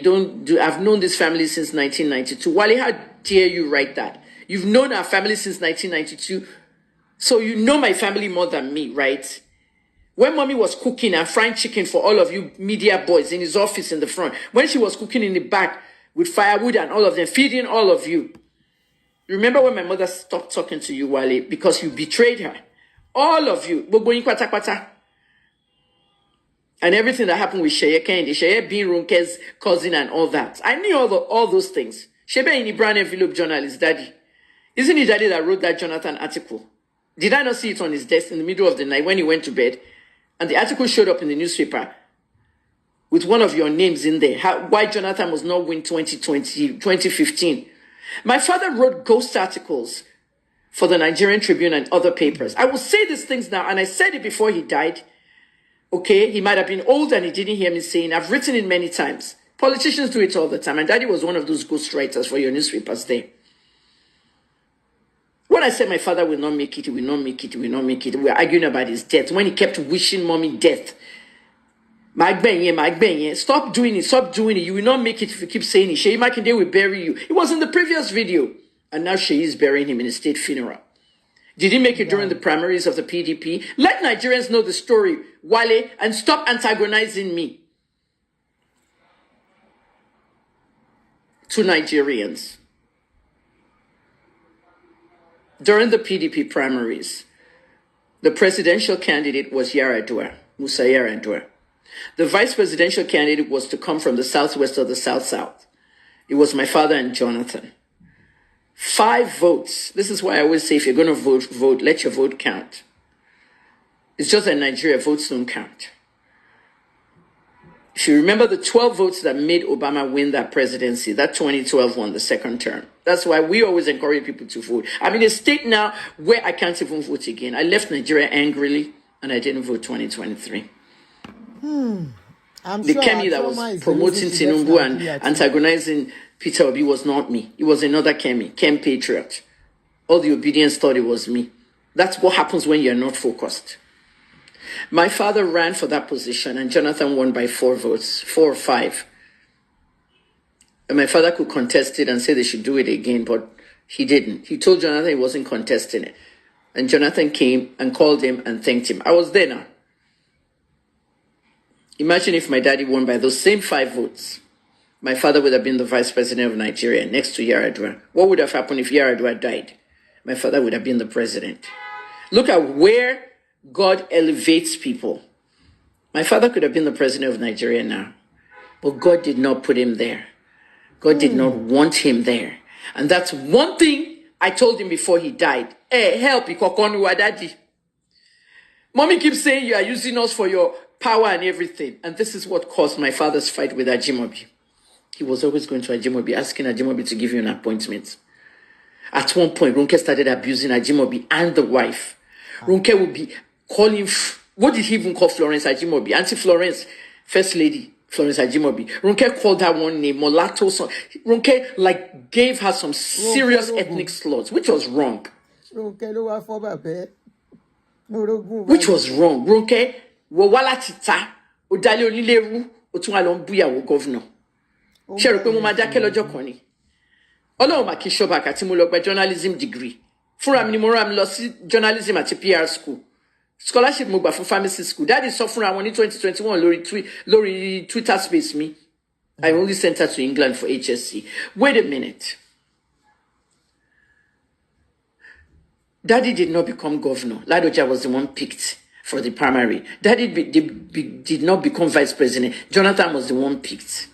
There's a way God elevates people and keeps elevating them until they get somewhere. And God did not elevate my dad because Daddy did not elevate his children. Okay, so Dr. Saraki made all the moves for his children. So this one made all the moves. Tiny politicians too make moves for him. I always wanted to be in the Senate. I always wanted to be in the House. I always wanted to fight for the people of Oyo State. I always wanted to be an ordinary commissioner.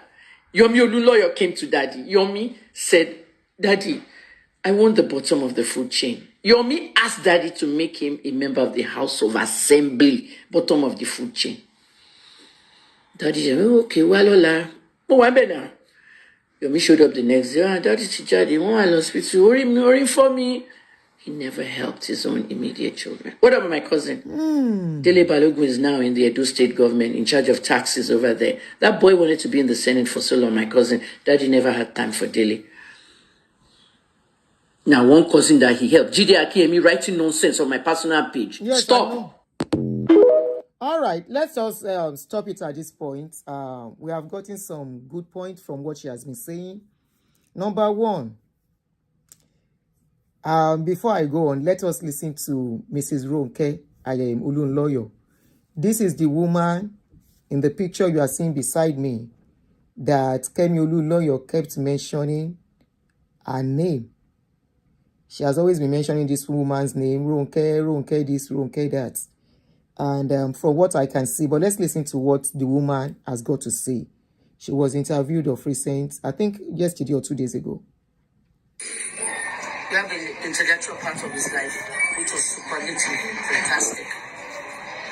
You have the human aspect of his life, a family man, a devoted father, a devoted husband.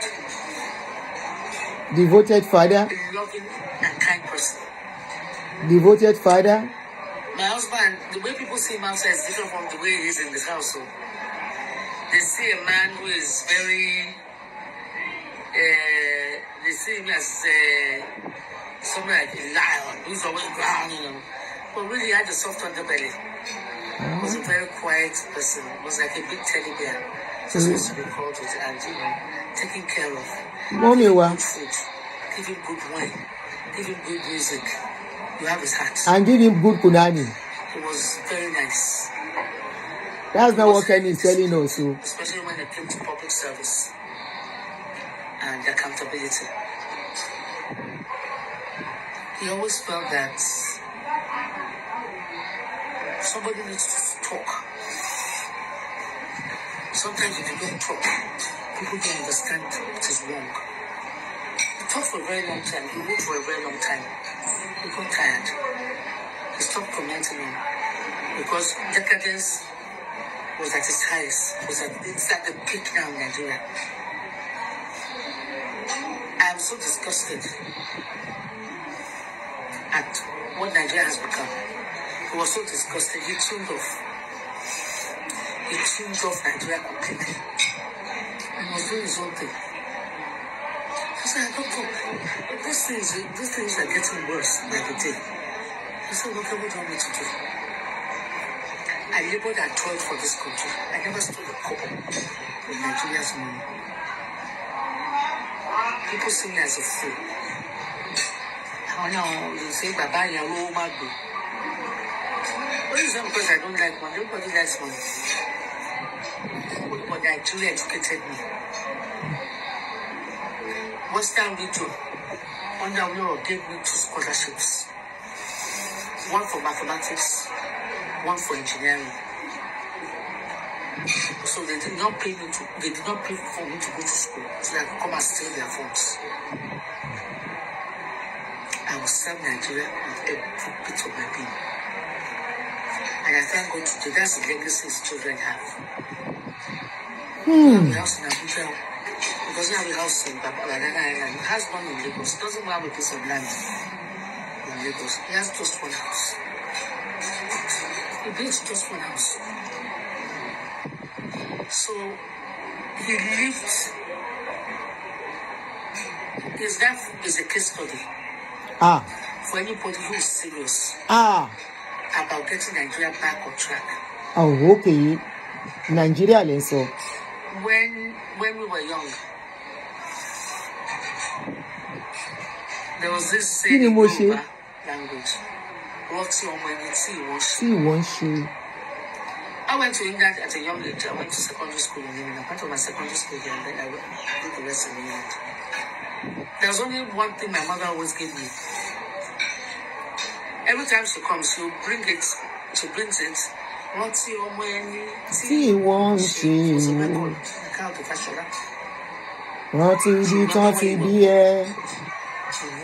People who give birth to you, your heritage. Then, so she wa jeru baba yen le wa lo fe. People don't care.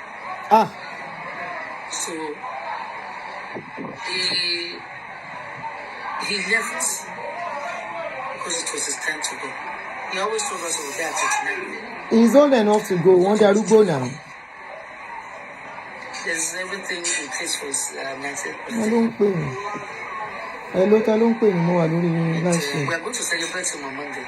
More live stream. His children will say, because I already bought their tickets. They will be celebrating. It's a man to be celebrated. I hope someday time in the future, Nigeria will raise some young people who will study him. How you can be a statesman without being a thief.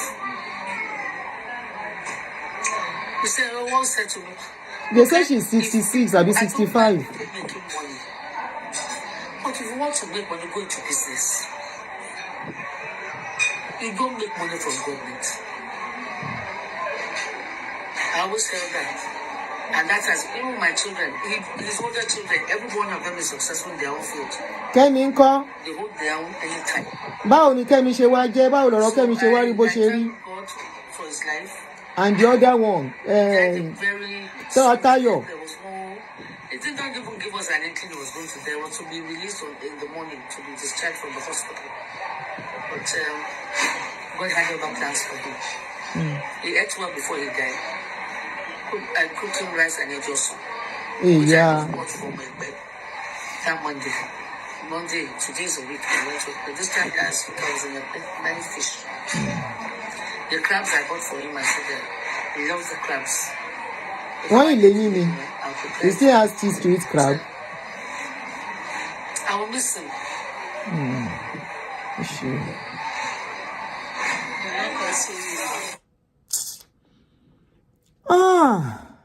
Ilé ọlá níyọnu, where do we start from?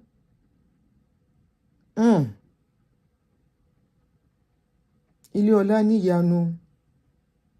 Mama said, Mama, is she truly 60-something? Kí ló yẹ tẹ́ ń rẹ́rìn? Wọ́n sọ̀rọ̀ tó serious ẹ̀ dẹ̀ ń rẹ́rìn. Is she 60-something? They say she's 60-something.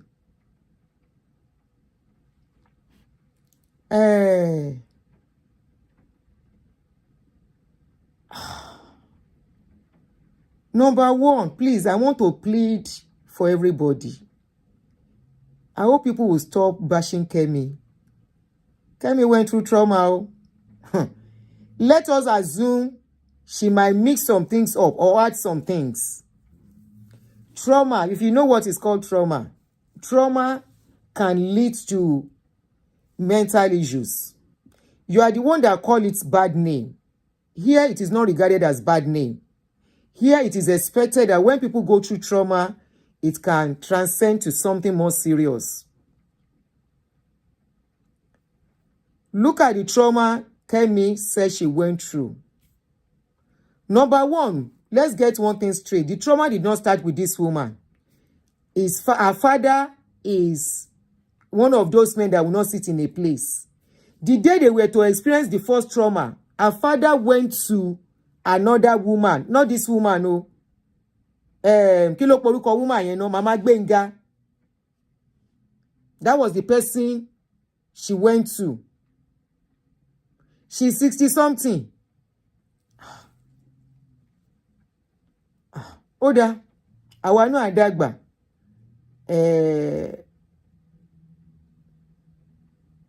Look at what that Kemi said she went through the first time at a tender age, a minor. And despite that, the father was more interested in his politics than anything. Despite everything the family was going through, he was more interested in that politics. Go and see people that politics have ruined their lives and their family. Politics. Politics lẹ́ ń fẹnu pè bẹ́ẹ̀ yẹn. Politics. Even what is happening to the man could be from the rival. Wípé ṣiṣẹ́ ló máa bẹ́ẹ̀ sẹ́, àìrójú àìráyè. And for you, I think I saw a comment earlier on that said, so you people are believing in juju. Yashekini, you think juju exists? I don't want to try it whether it exists or it does not exist. But in my own little age where I dey, the little age where I dey, especially growing up from a polygamous family, I don't know if it's still existing now, but if it's in those days, I will tell you, say juju exists. It exists. I don't know of now whether original still there. I'm not sure they have original now. And if you have to do original, you go waka far. But if you ask me, I go say I experience, I see as a young girl in a polygamous home. Polygamy. I'm not saying don't do polygamy. Maybe these days that juju is not easy to come by, you can enjoy polygamy. But in those days, go and ask those men, where do polygamy? Most of those men themselves are into occults. Most of those men Apart from into occult, they are into a lot of things.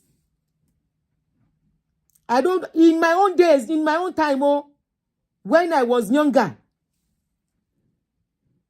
I don't know if it's still existing. But I will tell you, na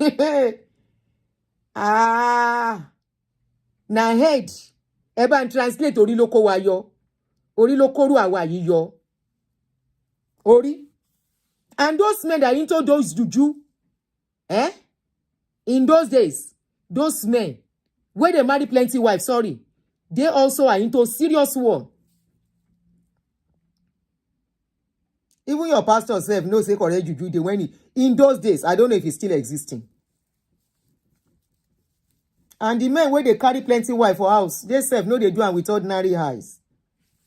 Apart from that, this man can't get into politics.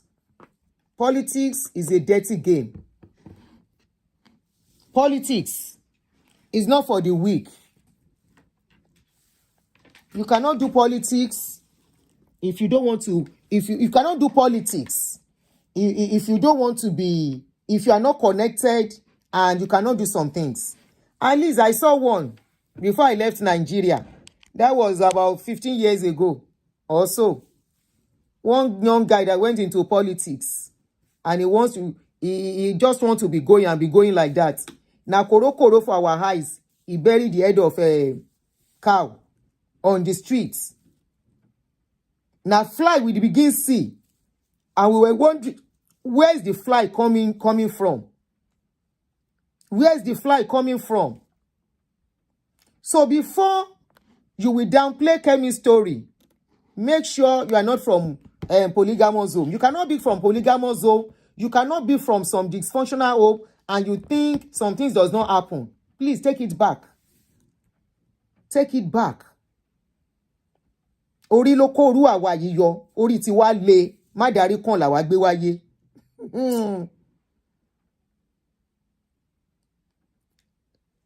Kemi went through trauma as a child. Childhood trauma is not anything good at all. Childhood trauma is in our own place. We just take it as one of those things. One of those things. There is no big deal. After all, it's your father. And this one that we think because somebody is a parent, that thing pisses me off. You say somebody is a parent, then whatever they do, they can just go scot-free with it. So because somebody is a parent, and that person, remember a child that comes into this life, did not ask to be born. You decided to give birth to that child. It's your duty, it's your responsibility to take that child through life's journey until he or she becomes adult. In love, caring for them, providing for them. In all areas. But when a particular, especially their mental health, is being taken for granted, this is when you see children rebel. They become a rebel. This is when a child will now get to... I always tell people, you cannot come and tell me that your child is insulting you. My question is always, what went wrong? What did you do? Nobody comes to me. People that have counseled, when they come to me, Auntie Ejo, Omo mi, come bye. The next question I want to ask is, what happened? How did he get to that stage? Where was that child living? With who was that child living with? What do you know has happened to that child? Some children, they have been abused. The parents did not know. And when they grow up, they take it on the parents. Because parents feel they don't take notes. They don't observe. Or some don't care. They believe as long as they are giving the child food. Kemi's father was a rich man, at least as a then. Influential. So he thought he was giving them his name already. And that might be enough. And that was why he carried on like nothing was happening in his family. You need to be close to most of these powerful people to see how they treat their wives and children. You all think They are, because they have money and all that, or they are influential, you envy them. I will tell you, with the little your parents are provided in love, you don't have much, but they are giving everything they can afford to give you in love, and they are there to speak to. You don't know what you have. Such people, they may not even have opportunity to talk. You heard when she said, when her father is to discipline a particular Benga, her stepbrother, that the man will tie the guy and tie him to a fan. And she will be there looking. There was a video they sent to me yesterday, but I can't post it on Facebook or YouTube because of community standard. But it's on my Twitter page. Go and see. There was this Hausa guy beating a little girl, a minor, with plank. And the rest are there. And I was like, the ones that are looking at this girl already are traumatized from that scene. They are not the one being beaten, no. They are just witnessing that person being beaten. If you did not experience childhood trauma, you can never ever understand what it is to have childhood trauma. It is not about your mother shouting or your father shouting. It goes deeper. Some, it is their parents, either mother or father, that will traumatize them. Thank you, Queen Esther. I just saw a video, a post on Sahara Reporter this morning, where a mother took hot iron, and stamped it on the child's body. And tomorrow, they will tell that child, Mameni. A mother is a mother. Are you telling me that child will not go through that, will not continue with that trauma, and be imagining in her head, could this be my mother? Am I sure this is my mother?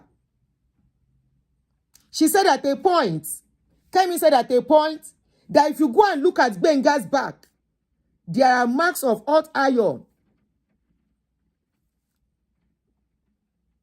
It doesn't matter whether later in life, the father now decided to compensate Benga by linking him up with the high and mighty to get him one special advisor somewhere or whatever. And it doesn't mean Benga is not carrying trauma too. Benga might not be speaking out.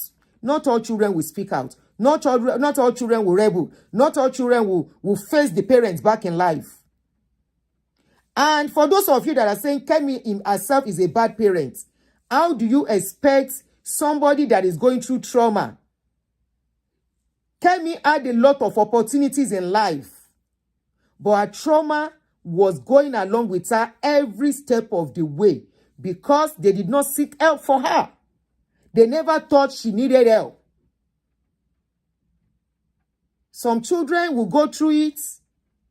They will still embrace the parents, not because they love those parents, either because of religion or because they are those children that will be like, But there are some children, it will traumatize them even to their grave. Traumatize them into their marriage. Was she ever married? I don't even think so.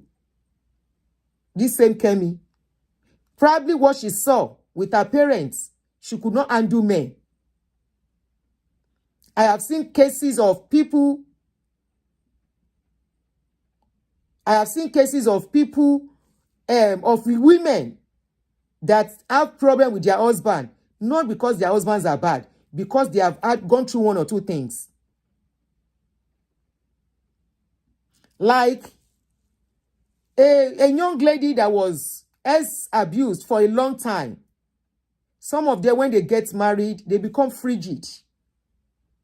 This is the reason why we are seeing today, some people decide they don't want to marry. They prefer a woman because they see men as their predators.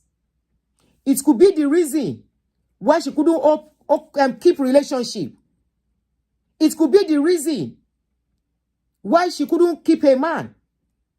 And I want to believe it is the reason why she doesn't feel pain anymore. There was one lady that cried of recent sometimes ago, Ada. You saw what she was writing about that, Ada. You want somebody that has gone through so much pain to still continue feeling pain for others when others cannot feel her pains? When Ada died, I saw what she wrote about Ada. Even on the first year anniversary memorial of her father. And I was like, something is not right somewhere. I am not looking at her as a mad person. I am not looking at her as an insane person. I am looking at her, I've always looked at her as somebody that is carrying something around. And that thing, she doesn't care. You don't expect somebody like that. All of you that are saying she couldn't even raise her own children well, is when you are brought up with love. At least to some extent. All of us didn't have it perfect, but to some extent, we still experienced some. Our parents didn't have that much money, but we still experienced that bonding of family. We never experienced what she experienced. I can't imagine. Oh no, Mama Jenry. I can't imagine my daughter or me at a tender age of 13, witnessing accidents, fatal one for that matter. I mean, not accident. The car being put on fire, as our brother right in her presence, his head got hit to something, and that guy from there had problem. Her head was hit on something, and many men swept on her on that day. They started dipping finger, messed her up at that age, only for her to find out that they were not supposed to travel at that time because it has been a day. Traveling at night in Nigeria is dangerous. The mother warned the father, please don't let them travel. The father refused because there are some men that will not listen to reasoning because he went to somewhere to be with a girlfriend. And he risked the life of his family to go through what they went through. And their lives never remained the same again. The family were torn apart. At that point, Kemi will be thinking, what is the essence? You heard the way she said her father talks to her mother.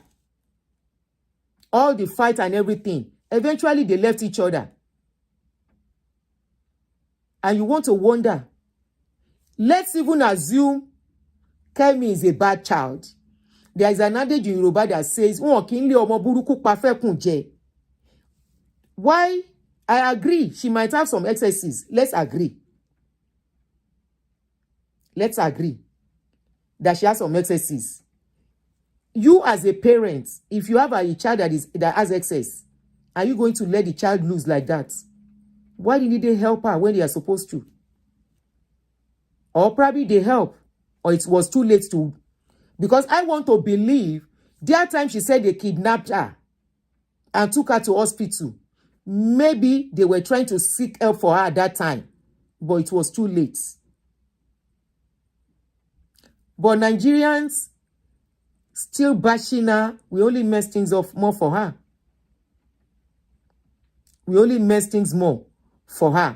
So from the little I can gather, in the chase of power, her father missed it. In the chasing of women, her father missed it. He was chasing power. He was chasing money. He was chasing women. And he has political rival to still deal with.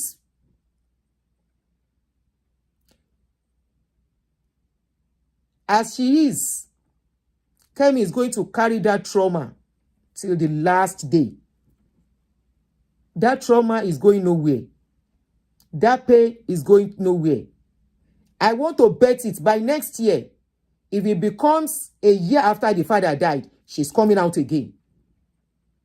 Because anytime there is something to remind her of, she will need to talk.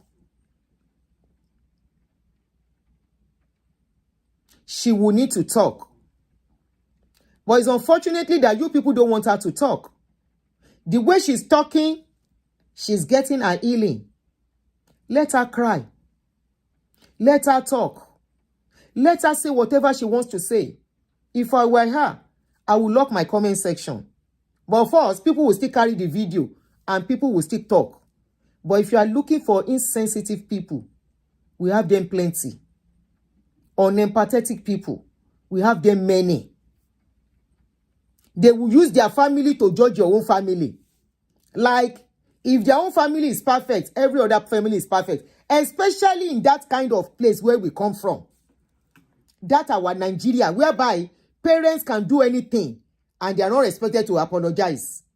Father will do something, they are not expected to apologize.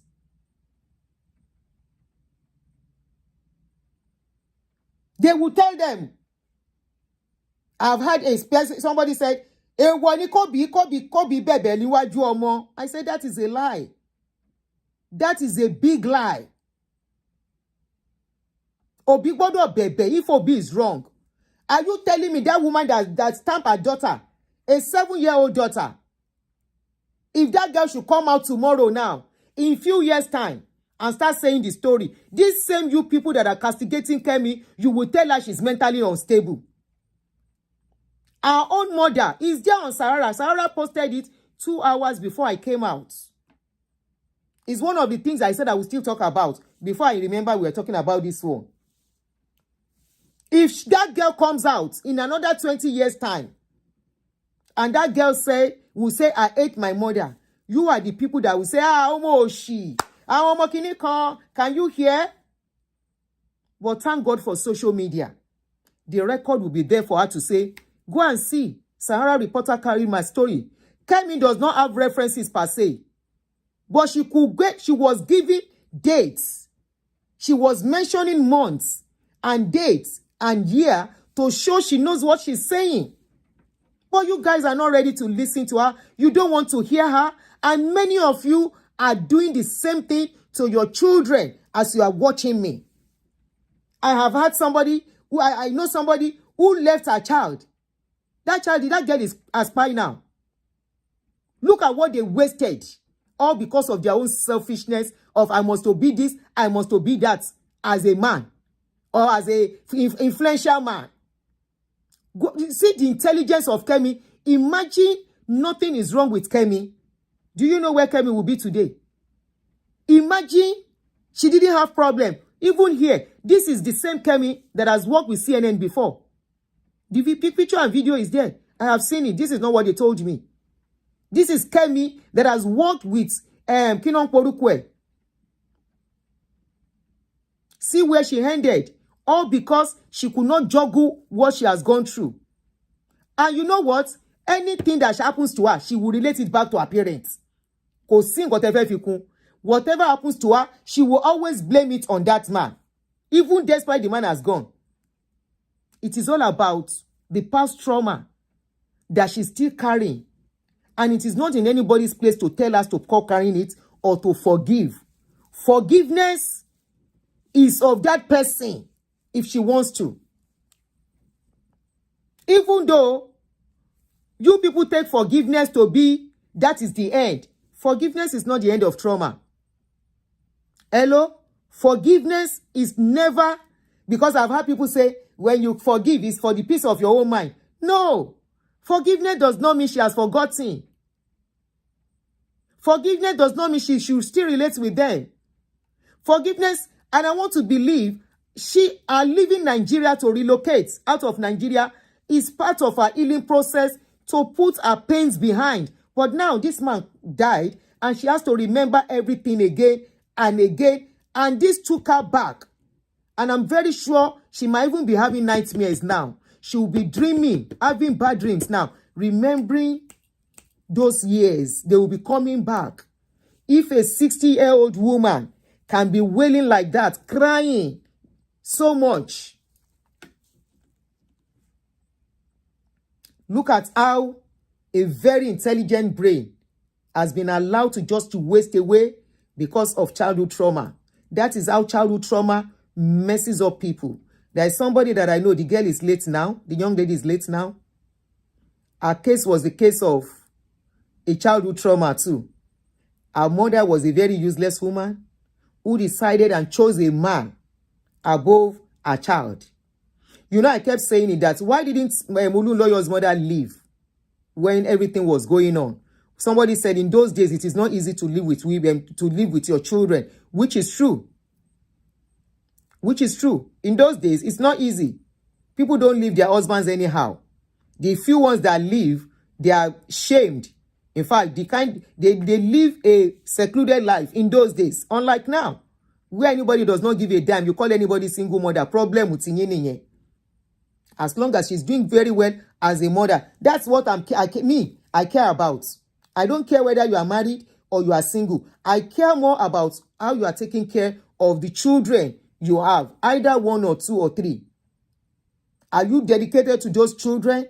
Are you committed to those children? Are you showing them what they need? Are you sure you are not abusing them? Because we have some single mothers abusing children too.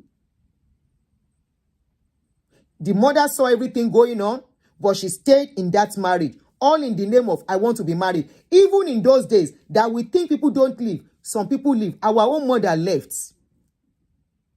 And I'm glad. There is something I always tell my mother today. I said, Alaja mo dúpẹ́ pé ẹ kúrò lọ́dọ̀ bàbá mi. She left. Some things that did not happen, I was the one that was telling her that happened in her absence and the absence of the other wives. This is why I got to know what polygamy, how bad polygamy can be. Not all polygamy, but most polygamy. Most polygamy. I experienced what it is when a certain wife wants to say, it's my own children that should be better than the other children. After my children, the other one they should be begging from my other children. I saw it play out. But table turn around again. Table turn around today. In the process, many were destroyed. Many destiny truncated. But I'm not sure anybody still wants to do that in this era of enlightenment. You don't need it. If you find yourself as a second wife, first wife, third wife, just concentrate on your children and be careful, that's all. But in those days, they will allow the children mingle anyhow. This first wife will do anyhow with the other children. And in the process, I know many polygamous homes that I can cite many examples that we all group together. There is a particular family, I feel for them till today, despite the money their father has. Where's the money again? The man was rich. When you are talking of riches of those days, you are talking about men that are very rich that will go to that when they are coming down from the car, driver one wájú àwọn wà lẹ́yìn wọ́n máa fẹ́ ní pẹ̀lú agbádá. Those are people that import things into Nigeria.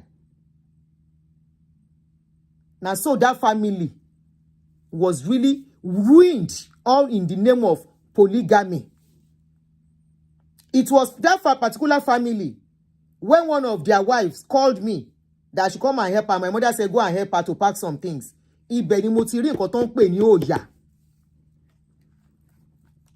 What is Oya? It was a comb, local comb. I don't know if you know what they call local comb. Ilari. Do you know Ilari? For those that know Ilari, that's a local comb. It has like 3 or 4 mouths. It is made with wood. They use it, it's like a cotton comb, local cotton comb. That woman wrapped some things, this black and white, black and red juju something, wrap it around the comb while I was helping her to pack her stuff. Help her. And on that comb, she wrote the name of the husband's second wife and the husband's name. And they wrote some things on it. And I was now wondering, but me sorrow. I packed everything. I helped her to do whatever I need to do. But I saw that thing koro with my eyes like this.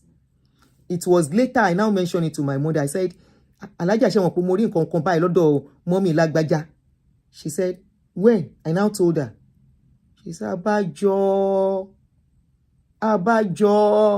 That Abajo, she said, I was matured enough to know her Abajo. I did not say anything. But I was experienced enough to know the reason for that Abajo. Because that second wife. Téèyàn kan bá ní kò sí kíní, ẹjọ́ ẹ tú sọnù. Àwọn pastor yín náà lágbára. Àwọn agbára ìkà kan wà níbi tó wà. All that woman, all her children.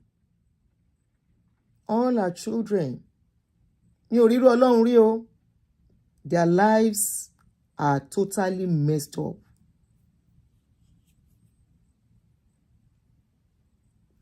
The first wife, no matter what they do, they get it back too. And so calamity. Our children were rising seriously at a point. By the time Nemesis came crashing on her too. Now so different kind of thing begin happen to her. That the woman's that second wife's children, one of them had the opportunity to travel out and now so then lock that one. That one no remember in mama till today as I dey talk. Ilé olórogún. I'm not saying it's bad though. Maybe the one of this generation, hopefully is different. But in those days,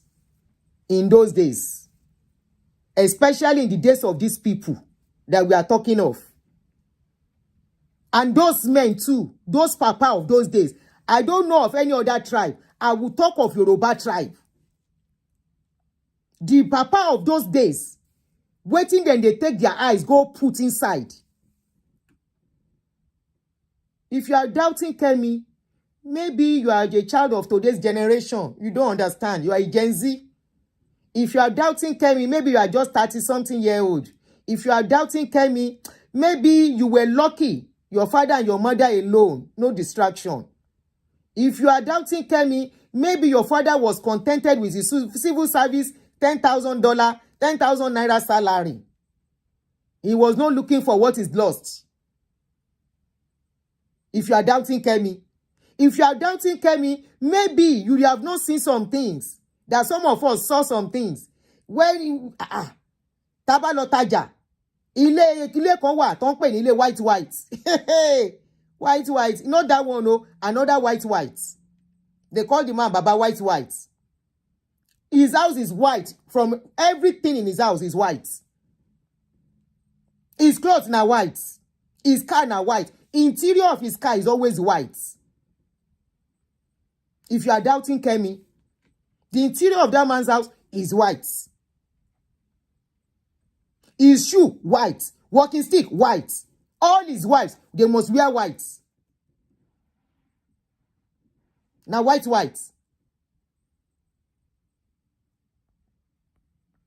White, ini. So, polygamy are lucky. Very few. Or majority of polygamy, if they allow people to come and tell their stories. Why is it that after everything, if polygamy is sweet, why is it that everything they scatter finally after the papa go? Even before the man will go, everything does scatter.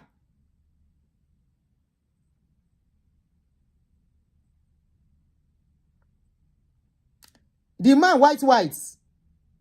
Everything white. I don't want to mention it. Sonny sang of the person's praise. Obe sang for him. Tanimoturi Kolintin sang for the man. I won't mention the man's name.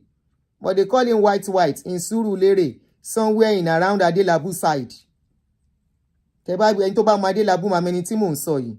White no ń pè.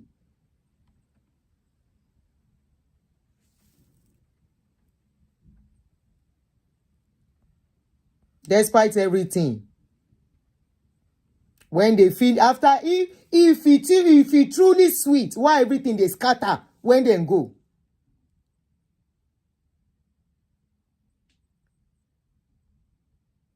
One person is either chasing the other, and the man in the house self, if care is not taken, I ain't go use the rest. Take them do power. I don't know as them do amo. People should allow Kemi. Kemi is on her way to healing. She might not get ill totally. She is going to take some of the trauma to her grave. She will. Instead of castigating her, you better learn from her. Some of you are even married to only your husband. Your children are going through trauma right under your nose. Yes. Olúwatóyìn èmi ò dárúkọ o. Ẹ jẹ́ mú mi.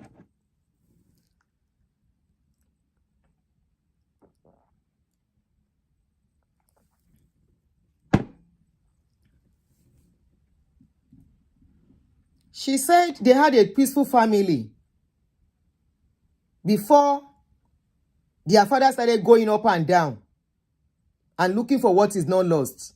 And probably the women that wants to be in the papa's life too. And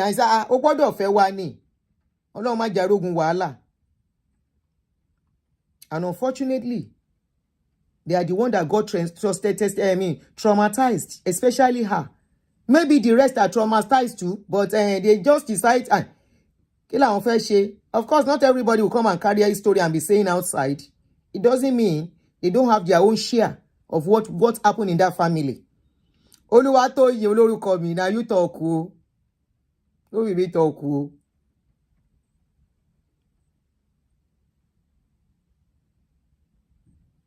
Some of you, your children, you are the only husband, the only wife. Your children have been traumatized. They have been abused right under your nose. And because most parents are always too busy, you don't ask your children questions. You are not even friends with your children. You don't even allow them. You don't embrace them. Childhood trauma is real, please. And it comes in a lot of forms. It comes in a lot of forms. I just mentioned one now. There was a time, a 10-year-old boy was locked up in a shop. That is where the boy lives. A 10-year-old was locked up in a shop for a long time. That was where the boy became very skinny. That is a trauma that boy will live with all his life. There are so many abuses, child abuses, going on in Nigeria. That's our place. There's a lot of children, people growing up with trauma. And trust me, it's not about whether it's polygamous alone. Single parents, they do them to their parents, their children. There was a case of a couple. That's another trauma on those children that they took to Berekete. They took that child to Berekete. Those children to Berekete. Their parents locked them up. No, it was one out of those children. It was one out of all their children they lock up. I don't know if you remember that story. They locked the boy up, that the boy must fast. They did not allow the boy to go to school. The boy had exam. They did not allow the boy to go until somebody reported them and they came to rescue the boy. And they were asking them, how come among all your children, why is it that it's this boy that you lock up?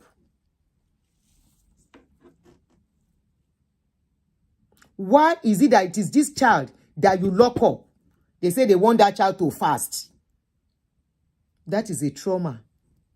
That trauma is coming from both father and mother. If tomorrow that boy does not know how to love a child, you see, this trauma comes in two ways. Some, after going through trauma, they become better parents. But trust me, no matter how better parents they are, they eventually kind of still abuse their own children too. Except they make conscious efforts. And they are very intentional. Hardly do you see anyone going through trauma that unconsciously they will not traumatize others, except they have been healed and either they have sought help, they have been healed, or they are intentional about the way they relate with people. Go and look at people who stay with abusers, who are married to abusers. You see, somebody said, I have a friend, her mom wanted her to be a boy and she suffered mercilessly in her mom's hand. Her mom was so resentful of her. You see?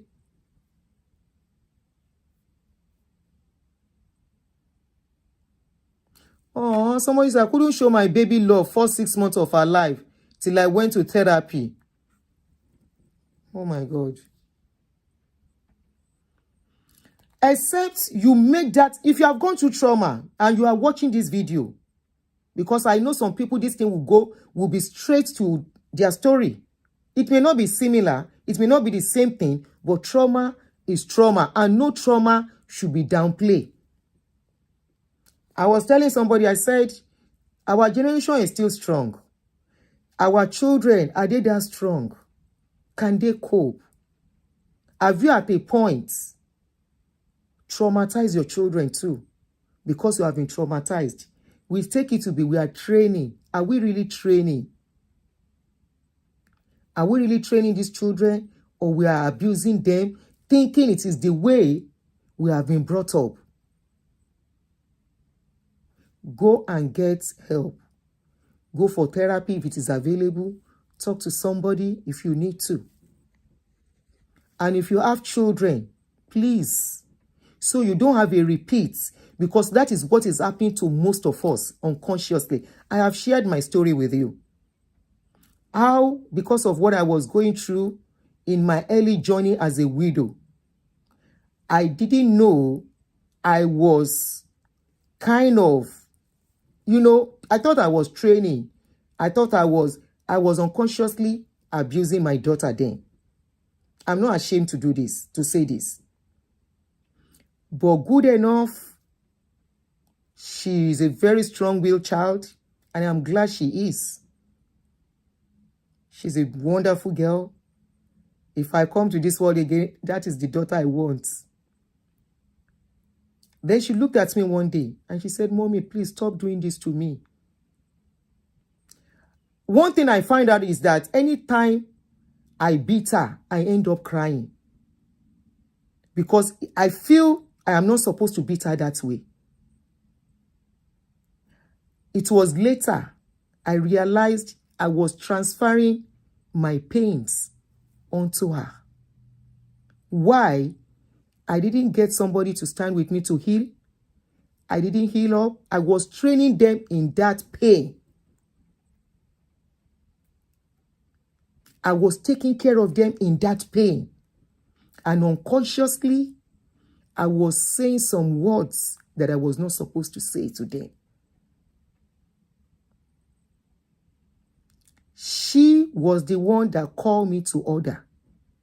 She said, "Mommy, please stop." Then one day, I had to call all of them to sit them down. And this is what most parents don't want to do. And I'm glad they were young when I had to do the correction. I sat all of them down and I asked them, "What is it I have done to you that you are not happy with?" Everyone told me, "Mommy," of course, some were funny. They said, "Mommy, you did this. Mommy, you did that." But our own touched me to the bone marrow. And I truly know that actually I made a mistake. You know why? She's the most strong-willed of my children. She's always everywhere. That is her own nature. But I was not seeing it that way then. I thought she was stressing me. This almost affected her. And when we talked, she told me everything. I sat with her, with them, we spoke. Then later I called her privately. I held her hands. I apologized to them. I apologized to her. We both cried together. And we started walking the walk together. And today, we are the best of friends. And I'm so glad, because I keep imagining, what if I did not reason along with this girl? What if I feel I am right as a parent? These are the reasons why many young girls, they start following men and doing crazy stuff, because they are seeking and looking for love. These are the reasons why young boys will start smoking what they are not supposed to smoke. These are the reasons why young boys will go and get involved with who they are not supposed to get involved with. And they miss it from there. And you start struggling with them, their education, the way they will talk to you. At a point, you will lose that respect as a parent if you are not careful. I have had to counsel somebody, and I'm glad we were able to walk through it and we got the desired results. She had this daughter that was becoming unruly and, was becoming, insultive. And she told me, this is happening, this is happening. I said, what happened? She said, nothing, no. I said, don't bring that Yoruba mother something into this. I don't want that Nigerian parent emotions and say, I say, no, don't bring that. You did something. She said, I say, jiya lori omo is different from mo fife homo. Don't get it twisted. This is the mistake our parents made that we want to repeat in our children's life. I said, no, children of today are different. She now said, at a point, I don't want to put details out there. At a point, and this, I said, now you are talking. Now, can we talk? She started crying. I said, cry if you have to cry. She said, I've lost her. I said, no, you have not lost her. She's your daughter. You gave birth to her. She's going nowhere. That girl is going to show you love. She's going to love you. She's going to pamper you. She's going to take care of you just as you have taken care of her. Now, cry if you have to cry. Are you done crying? She said, yes. I was like, can we talk? I started asking her question from the birth of the girl. When she gave birth to the girl, who the girl was living with, when the girl was leaving, what was happening, blah, blah, blah, blah, blah, blah, blah, blah. Apparently, the girl was abused. She never knew. So I said, okay, at this point, you are going to do the job. That girl has no love to give to you until you show that love. Until you show you are remorseful. He said, I said, yes. Emma Bear, you want your daughter back? She said, yes now. I said, okay, Emma Bear. He said, ha. I said, you are a typical Nigerian man who my mother. So you can't beg your daughter. I said, call her. Find a time. Go out together. Kẹjọ jáde lọ. Have mother and daughter talk. Ask her some questions. At the end of the day, that was when the girl opened up to her. She couldn't believe what her daughter went through. That was when she actually knew she as a mother messed up. But I'm glad today they are best of friends too. Even though that girl is an adult, not like when my own happened. My daughter was still very young. My children were still kind of young when we had the discussion. And, sometimes you need to call your children. Especially if you notice that probably one of them is beginning to have some kind of funny attitude suddenly. It's coming from somewhere. Either from outside or from inside. So it is better you nip it in the bud on time. Kutodi komi. You wouldn't want your daughter that is in school to go or to say she wants to leave the house when she's not supposed to. Right? You don't want that. You don't want that your son that is in school to suddenly say, I don't want to go to school again. Right?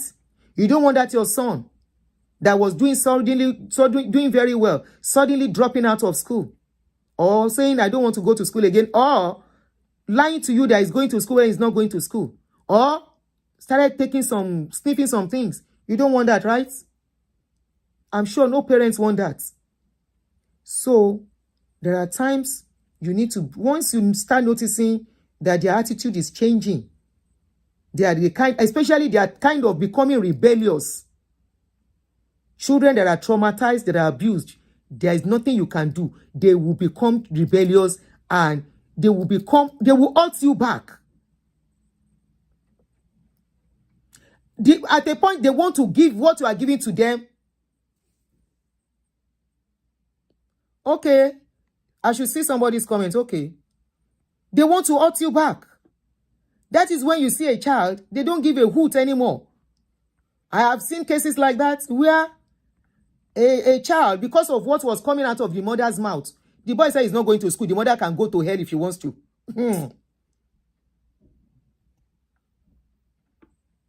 She said she doesn't want to. The child said, I'm not going to school again. Do your worst. Okay, Queen Esther said, I attended my mom's funeral. I didn't shed a tears. Can you imagine? Yeah, that's the comment I'm trying to read now. Okay, let me pin it.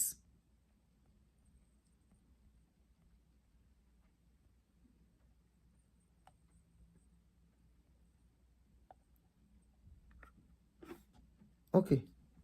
You know, as a single mother, especially, there is a lot demanded of you. And if you are not careful, what you are fighting for, you end up messing it up. My own case is more understandable. Now, let's go to the cases of children, which is the case of Kemi, whose father is alive. You know, mine, their father is no more. So that makes it easy for me to explain to them and say, I'm sorry. It's because of what I was going through. And they said they understood. And now today, let me show you something. We have a lot to do so that we will not have the kind of Kemi tomorrow. Oh, sorry. We will not have the kind of Kemi as a parent. And that child will say, I don't want to have anything to do with you. May that not be our portion. Let me show you something.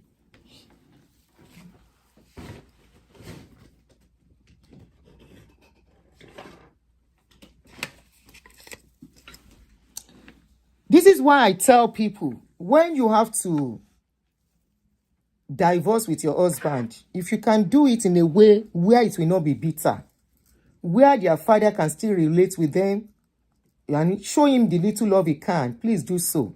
Rather, accept the man is a danger to them. These are one of the things they give me. I have them many. Having a son is really the only gift you need. You know, they give me such keepsake. They call them keepsake, you know. They were able to understand because they know that I actually tried my best. They know the pressure and everything, and they appreciate everything, you know. Because it's much easier on me because their dad was late. It's more difficult on a child when father and mother is alive and both of them are messing up. You see this Gen Z generation, don't bring them up the way they brought you up. Oh. They won't understand. You know why? It's the era of social media where what they should expect is out there for them. Now, this is another one they gave me. Here they wrote, they actually made this. World's best mother. Awarded to, they wrote my name and they wrote their name. Thank you for your love. Hugs and kisses, you know. So it's one of my decoration. Let me even put it here. So I'll be seeing it very easily. So, you know, there are some people, just like Queen Esther said, she said she was at her mother's burial, but she never shed a tear because she doesn't feel anything. No connection. It's not as in, there are so many people like that. They have a mother, but that connection is not there. That connection is not there. Some parents do not know that you can say, I am sorry. Your child, if you have done some things wrong, some of us deserve I am sorry from our parents. I just got I'm sorry from my own mother. I told her, Alaja Ishemi, and you say, ma binu oko mi. Oda ma binu. Aye gba kan na ma sọ pé ìyá ò gbọdọ̀ bẹ̀ ọmọ, ṣùgbọ́n a rí pé èèyàn mọ̀ ṣe a gbọdọ̀ bẹ̀ yín. She humbled herself and she said, ma binu. Because we had an issues for some time. That issue almost affected me and the way I was taking care of my children too. This is why I said, this is why I said trauma can be transferable if you are not careful. Trauma from your parents, you carry it, transfer it to your children will transfer it to their own children. That is, in this generation, if your children do not decide to be a Bobrisky, that is another angle, another truth that we are shying and running away from.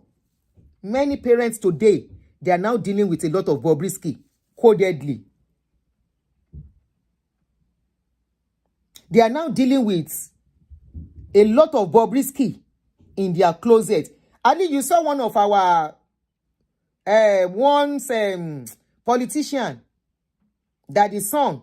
In fact, there is another guy, an actor. I don't want to mention name.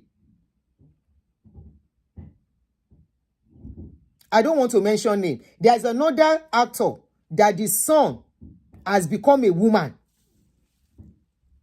And you see the guy when he's working, corner anybody, another Bobrisky. That is the effect of what is going on now. The reality, the truth of what is going on now, there are a lot of parents are covering up. A lot of parents are not, in fact, nobody will be proud of that. But if you find, somebody said transgender has nothing to do with abuse. It's got a lot to do with it. Some people, out of trauma and everything, they become that. I know some, their kinoman, show money, or whatever, can make them that. But there are some that are going that route because of it. Please go and make your research on it.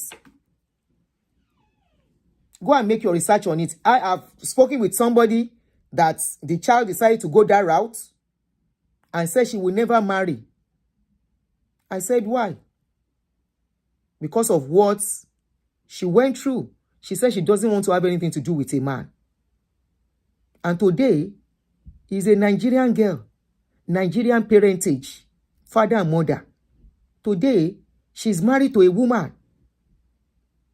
There are many of them happening now.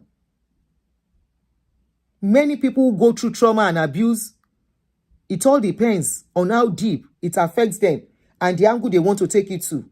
Some go to that route too. Take it or leave it. Some choose that route. I have seen it played out. Not 1, not 2, not 3, not 4.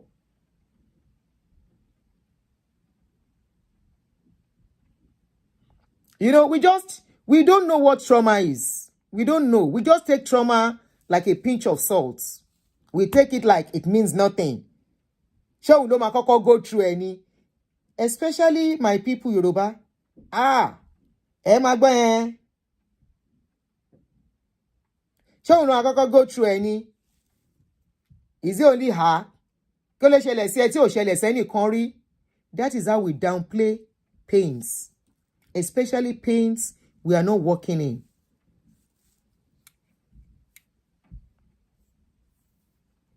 Especially pains we are not working in.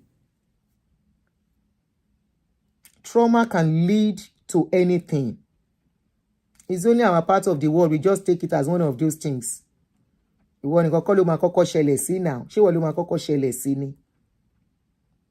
we think trauma is only for the poor. Now we know. I'm going to leave the live chat on which we finish so people can get to read. We're going to go through any. A lot of people have gone through it now. We just downplay people's pain just like that. Meanwhile, these are still people we relate with. Our children are still going to relate with. For this, I'm even very careful when my children are going to go and choose partner. I'm so very careful. Ojulala confin shori.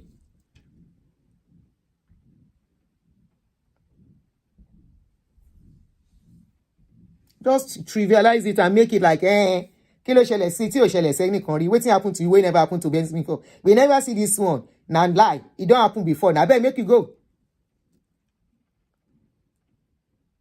And it is not about whether somebody is poor. This is a rich person, connected. See how they made her life end because she went through trauma. Very intelligent. Very eloquent. Very intelligent, very eloquent. And we want to life again, lady in your hand. See how they allow her life to end. See where she is today. A child of a former governor. What went wrong? How did they allow her get to that stage? Is she lying? Is she saying the truth? Of course, there are truth in what she said. Mama is singing Baba's praises. That is a good father. Maybe to our own children. But can the first wife say the same thing about Baba? The same first wife that was so damaged that she allowed two of her children to be fighting each other. Irú ìyá wo ló ń ṣe irú ẹ̀? Hello? Irú ìyá wo ló máa dúró kí ẹ̀gbọ́n àtàbúrò tán ti dàgbà kán máa lura wọn kó wá joyè referee tí ò bá ń ṣe pé ìyàwó náà ti ní nǹkan kan lọ́pọlọ. Wọ́n ti gba ẹlẹ́ṣẹ̀ ọpọlọ tiẹ̀ náà ti rí bákan. Sorry, kan má bínú o, a gbọ́dọ̀ bú àgbàlagbà.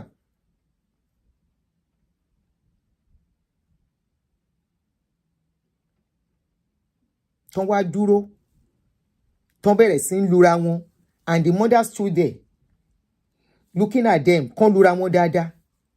That shows, it says a lot. It says a lot that things are really messed up. No mother does that. No good mother.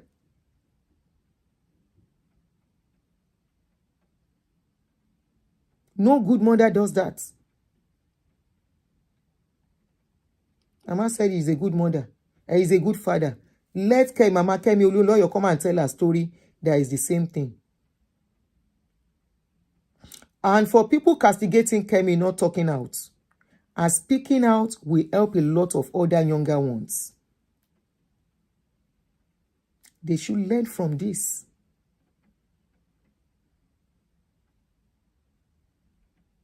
They should learn from this. They should learn from it. Who said Kemi is a spoiled brat? Kemi didn't want their home broken. Why you call her a spoiled brat is because she doesn't want her father to marry another wife. There are some children like that. Take it or leave it. There are some children who do not want their parents, their father, to have another wife. Some children are like that. Oh, if I keep baba wọ́n fẹ́ yàwó mi.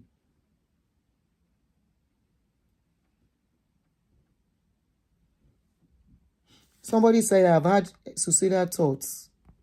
Wait, oh. Àwọn comment yín yìí pọ̀ ní sùúrù ẹjọ́. I've had suicidal thoughts many times, but when I saw my sibling and how weak and how healthy they are, I felt fulfilled. Now they are grown. They respect me more. You'll be commenting. Anyway, it's a big lesson. And this is what they say. Never envy what you don't know. Be contented with your own life. Face your life. Learn from others' mistakes. Be contented.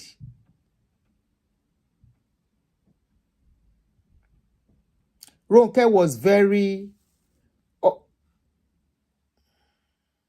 Yes, she fought a battle that was not ours. Yes. Nǹkan tó ṣẹlẹ̀ nìyẹn. Thank you, Bami.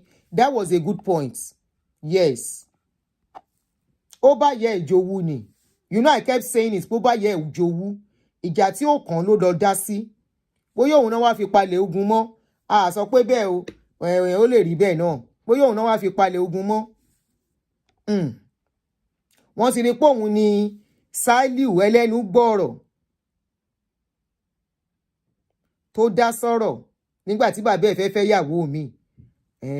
Bóyá lórí bẹ́ẹ̀. But up till now, Ronke yìí ló ń pariwo. Ronke ló ń pariwo up till now. Wọ́n dẹ̀ máa ń sọ nǹkan kan pé nǹkan tó bá ṣèyàn ni wọ́n máa ń tẹnu mọ́. Ibi tọ́rọ̀ yẹn bá ti wọ́ wálẹ̀ nìyẹn máa ń tẹnu mọ́ láwọn tán bá ní issue.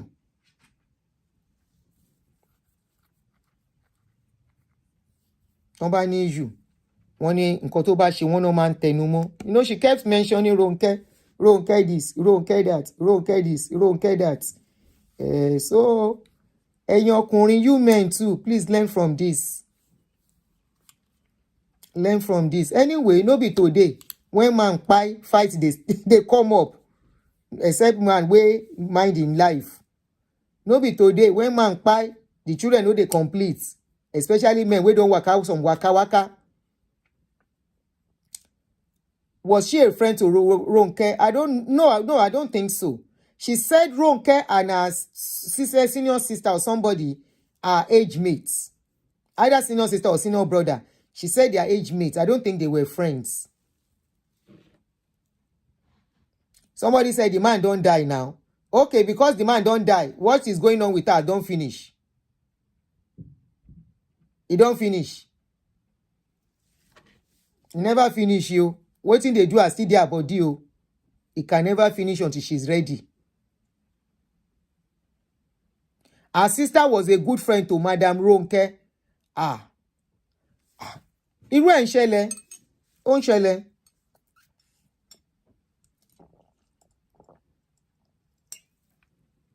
It does happen. Ó máa ń ṣẹlẹ̀. She said they used to walk to school together. Maybe I missed that part. Somebody said, what do we need? What do we expect from her? She also needs donation.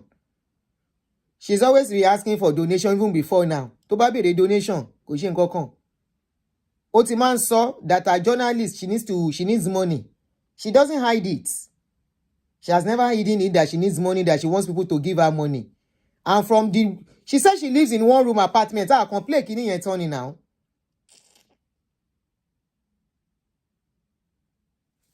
She said she lives in one room, not self-contained, but one room. Ló lóhùn gbé, tó lóhùn rent, níbi tóhùn wà, where she says she's living.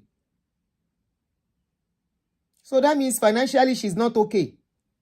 I'm not sure she's even in good terms with her children too. Sherry Saku Buruku. Look at this, the crazy Saku. The crazy Saku. Ó affect baba, ó affect ọmọ, ó tún gbé sórí àwọn ọmọ, ó fúnlé àwọn ọmọ ò ní bá life yẹn lọ. Abi, it's better to ask than to steal. She has never been ashamed to ask. If they can give her, why not? She said all she went through affected her social media platform. She was making good money then. She was not begging and she started having that problem. Once money at the point. Hopefully the cycle does not continue from her children's generation. Hopefully it ends with her. Hopefully. Nǹkan burúkú gbà lélẹ́yìí. Hopefully kò bá ìyá rẹ̀, kò bá bàbá rẹ̀, òun náà àwọn ọmọ ẹ̀. Except the last one. I think she's close to the last born. She always take that last born around all the time. I think she's close to her last born. All right, guys. Oh, thank you. There's another video. Content send this to me, but I've not listened to that video very well. One man that called the children of his ex-wife of his widow, calling them out. I've not taken time to listen. I was listening to it. I fell asleep. So when I listen to it, you know, whatever we can learn from is what we are doing on our platform. We are not doing fracas. We are not doing not many trending issues. Razak Okoyaki is from the first wife, built eleganza. That when that papa go, now that time we go see drama. Àfi kí bàbá yẹn ṣáà ti kọ will, kí will yẹn dẹ̀ dá. That's another scenario, another drama. The drama go letike. You know why? Biola, that is gentle today. Biola was not a gentle person before. And Tunde Okoya, they were the one in charge of that place before Sade came. And Baba asked them to leave and gave it to Sade. So you think with all that, when Baba go, ẹ jẹ́ ká máa wo bó ṣe ń lọ. This one that everybody is praising Sade. Ṣé nǹkan tí wọ́n ṣe fún àwọn ọmọ first wife, ṣé àwọn lè gbà kan ṣerú ẹ̀ fọmọ tiwọn? If you are the first wife and you have children, and suddenly because your husband went to marry another woman, she now placed that woman, and these people are older, they are older than Sade. Biola Okoya it should be in her 50s or 50s or close to 60. Tunde Okoya, those were the people in charge of Eleganza. It was when they now marry Sade, Baba now says they should step down. He now put Tunde and Biola and Baba, Biola Okoya and their dad, they were like this before. It's just like the case of Kemi Olunloyo and the dad. They were, somebody said, but there is nothing left of Eleganza. There is nothing left. Property yenko. Do you know where all their properties are? Eyebrow areas. Owo buruku. Go and look at the Eleganza by 7up. In any way, there is nothing left. Over your property yen lásán. Anyway, the worst thing that will happen, except Shade, somebody call will. Somebody call will. See o fẹ́ wo àwọn yòókù, they will contest it. They will contest it. Shade, Biola and Baba, they were like this, 5 and 6. Tẹ́lẹ̀ kó tó di pé gbogbo ẹ̀. In fact, we were shocked. Wípé ọ̀rọ̀ wọn lè rí bẹ́ẹ̀ yẹn. Bàbá yẹn máa ń mú ọmọ ẹ̀ káàkiri. Òun àti Biola anywhere he goes. Òun àti Biola ní gbà yẹn. Gbèsè day ground. Until then, apampi. Awe alatamori yín, my brother. Ẹ jẹ́ máa wo bó ṣe ń lọ. Ẹ jẹ́ máa wo bí ó ṣe ń lọ. Ẹni tó bá wá rí, everybody, especially àtọkùnrin àtobìnrin, that is looking at all this, tẹ́ ẹ bá fi ṣàríkọ́gbọ́n.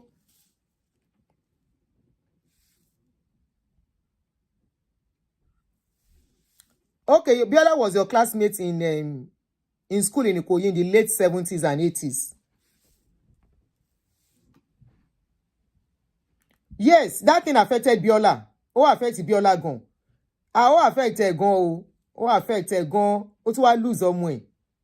Ẹ gbàgbé bó ṣe ń lọ pé bóyá when she goes for party, when they are doing birthday, she talks. No, they are not in agreement. Ó dìgbà tí bàbá yẹn bá lọ tán.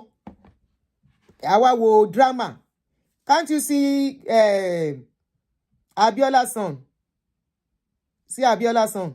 Money Abiola's son, Abiola property. Can you say they have not been able to do about anything about his property? Concord papers, Abiola bread, Abiola this. The last time I went through the Isolo, that was that's on the Isolo road. Igbo ti gbogbo be. Igbo ó ti gbogbo be. Ilé ọlá ní ìyọnu, ilé orórogún ọgbà wèrè. Ni ẹ má fẹ́ yàwó púpọ̀ o. Before you come and say, Auntie Adini, are you saying that polygamous is bad? You no consign me o. Ẹ dákun o. Ẹ dákun o. You no consign me o.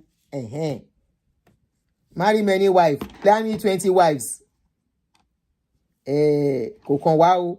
A máa fi ọ̀rọ̀ yín ṣe story náà ni o. Bàjẹ́ fi tí wọ́n ṣe story lénìí.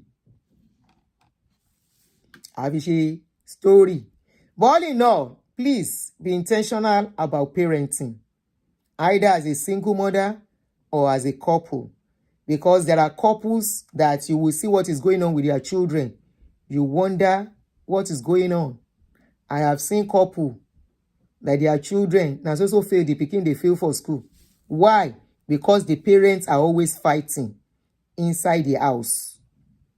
They are always abusing and cursing each other. And that's in the affair they pikin. I have seen couple, when you see them outside, you take them to be perfect couple. Inside the house, what they are doing has made their pikin to 8 girls. Then say if this pikin see girl for school, na so quarrel. You know one girl around them at all. That is very pointer of what is happening in their home. It shows that the mother is a troublesome person. They say this pikin, that boy, is just how old? 15 years old. He doesn't want to see, they like women and around them at all. And it was not like that before. They say it wasn't like that before. He suddenly started. Anytime you see a girl around him, he will fight them or tell them to leave anywhere he is. In America, not Nigeria. Is a pointer to what is going on in the home. And that's why I look at people. When some people will say, single mother are not doing a good job. I will tell you, now single mother way ahead, correct. It is better to raise a child alone in a peaceful atmosphere than in a troublesome atmosphere. I will say it again and again and again as a case study. Because I can't imagine.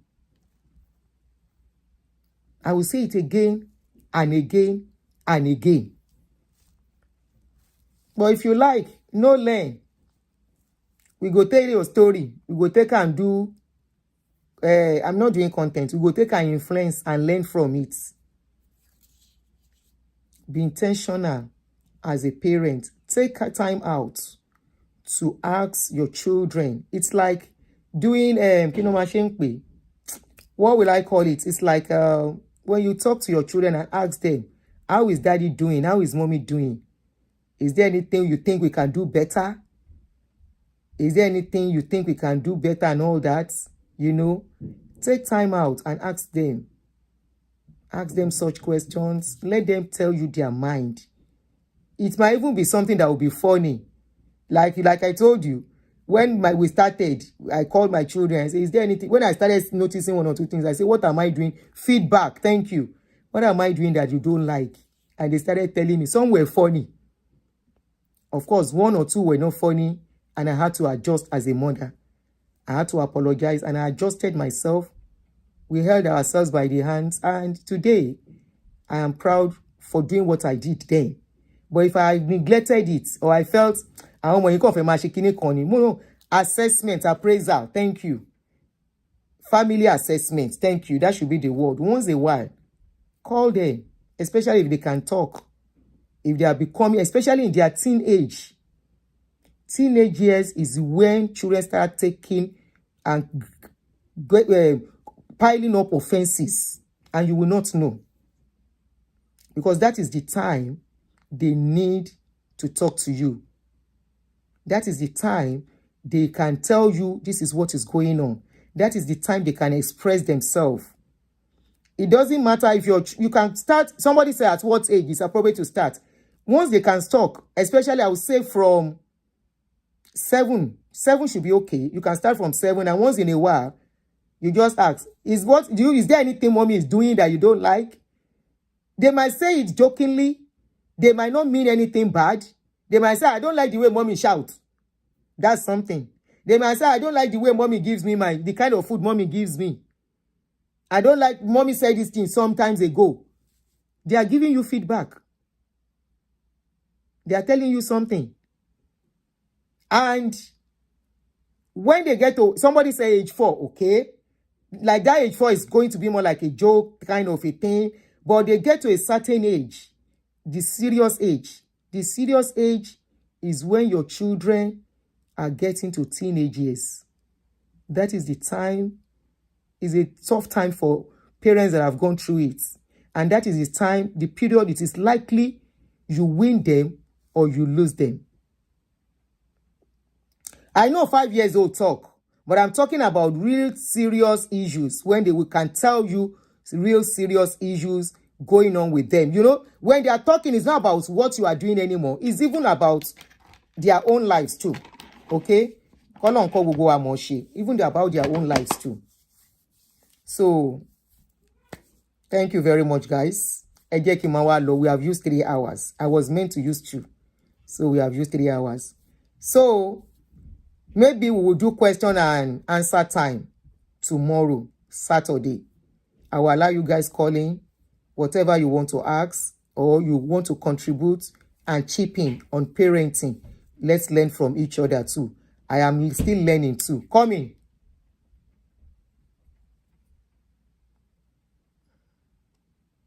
So somebody said my strong-willed child said I'm not rebellious because I'm so kind to her. You know, strong-willed children are very, very, I love them. They don't hide their feelings.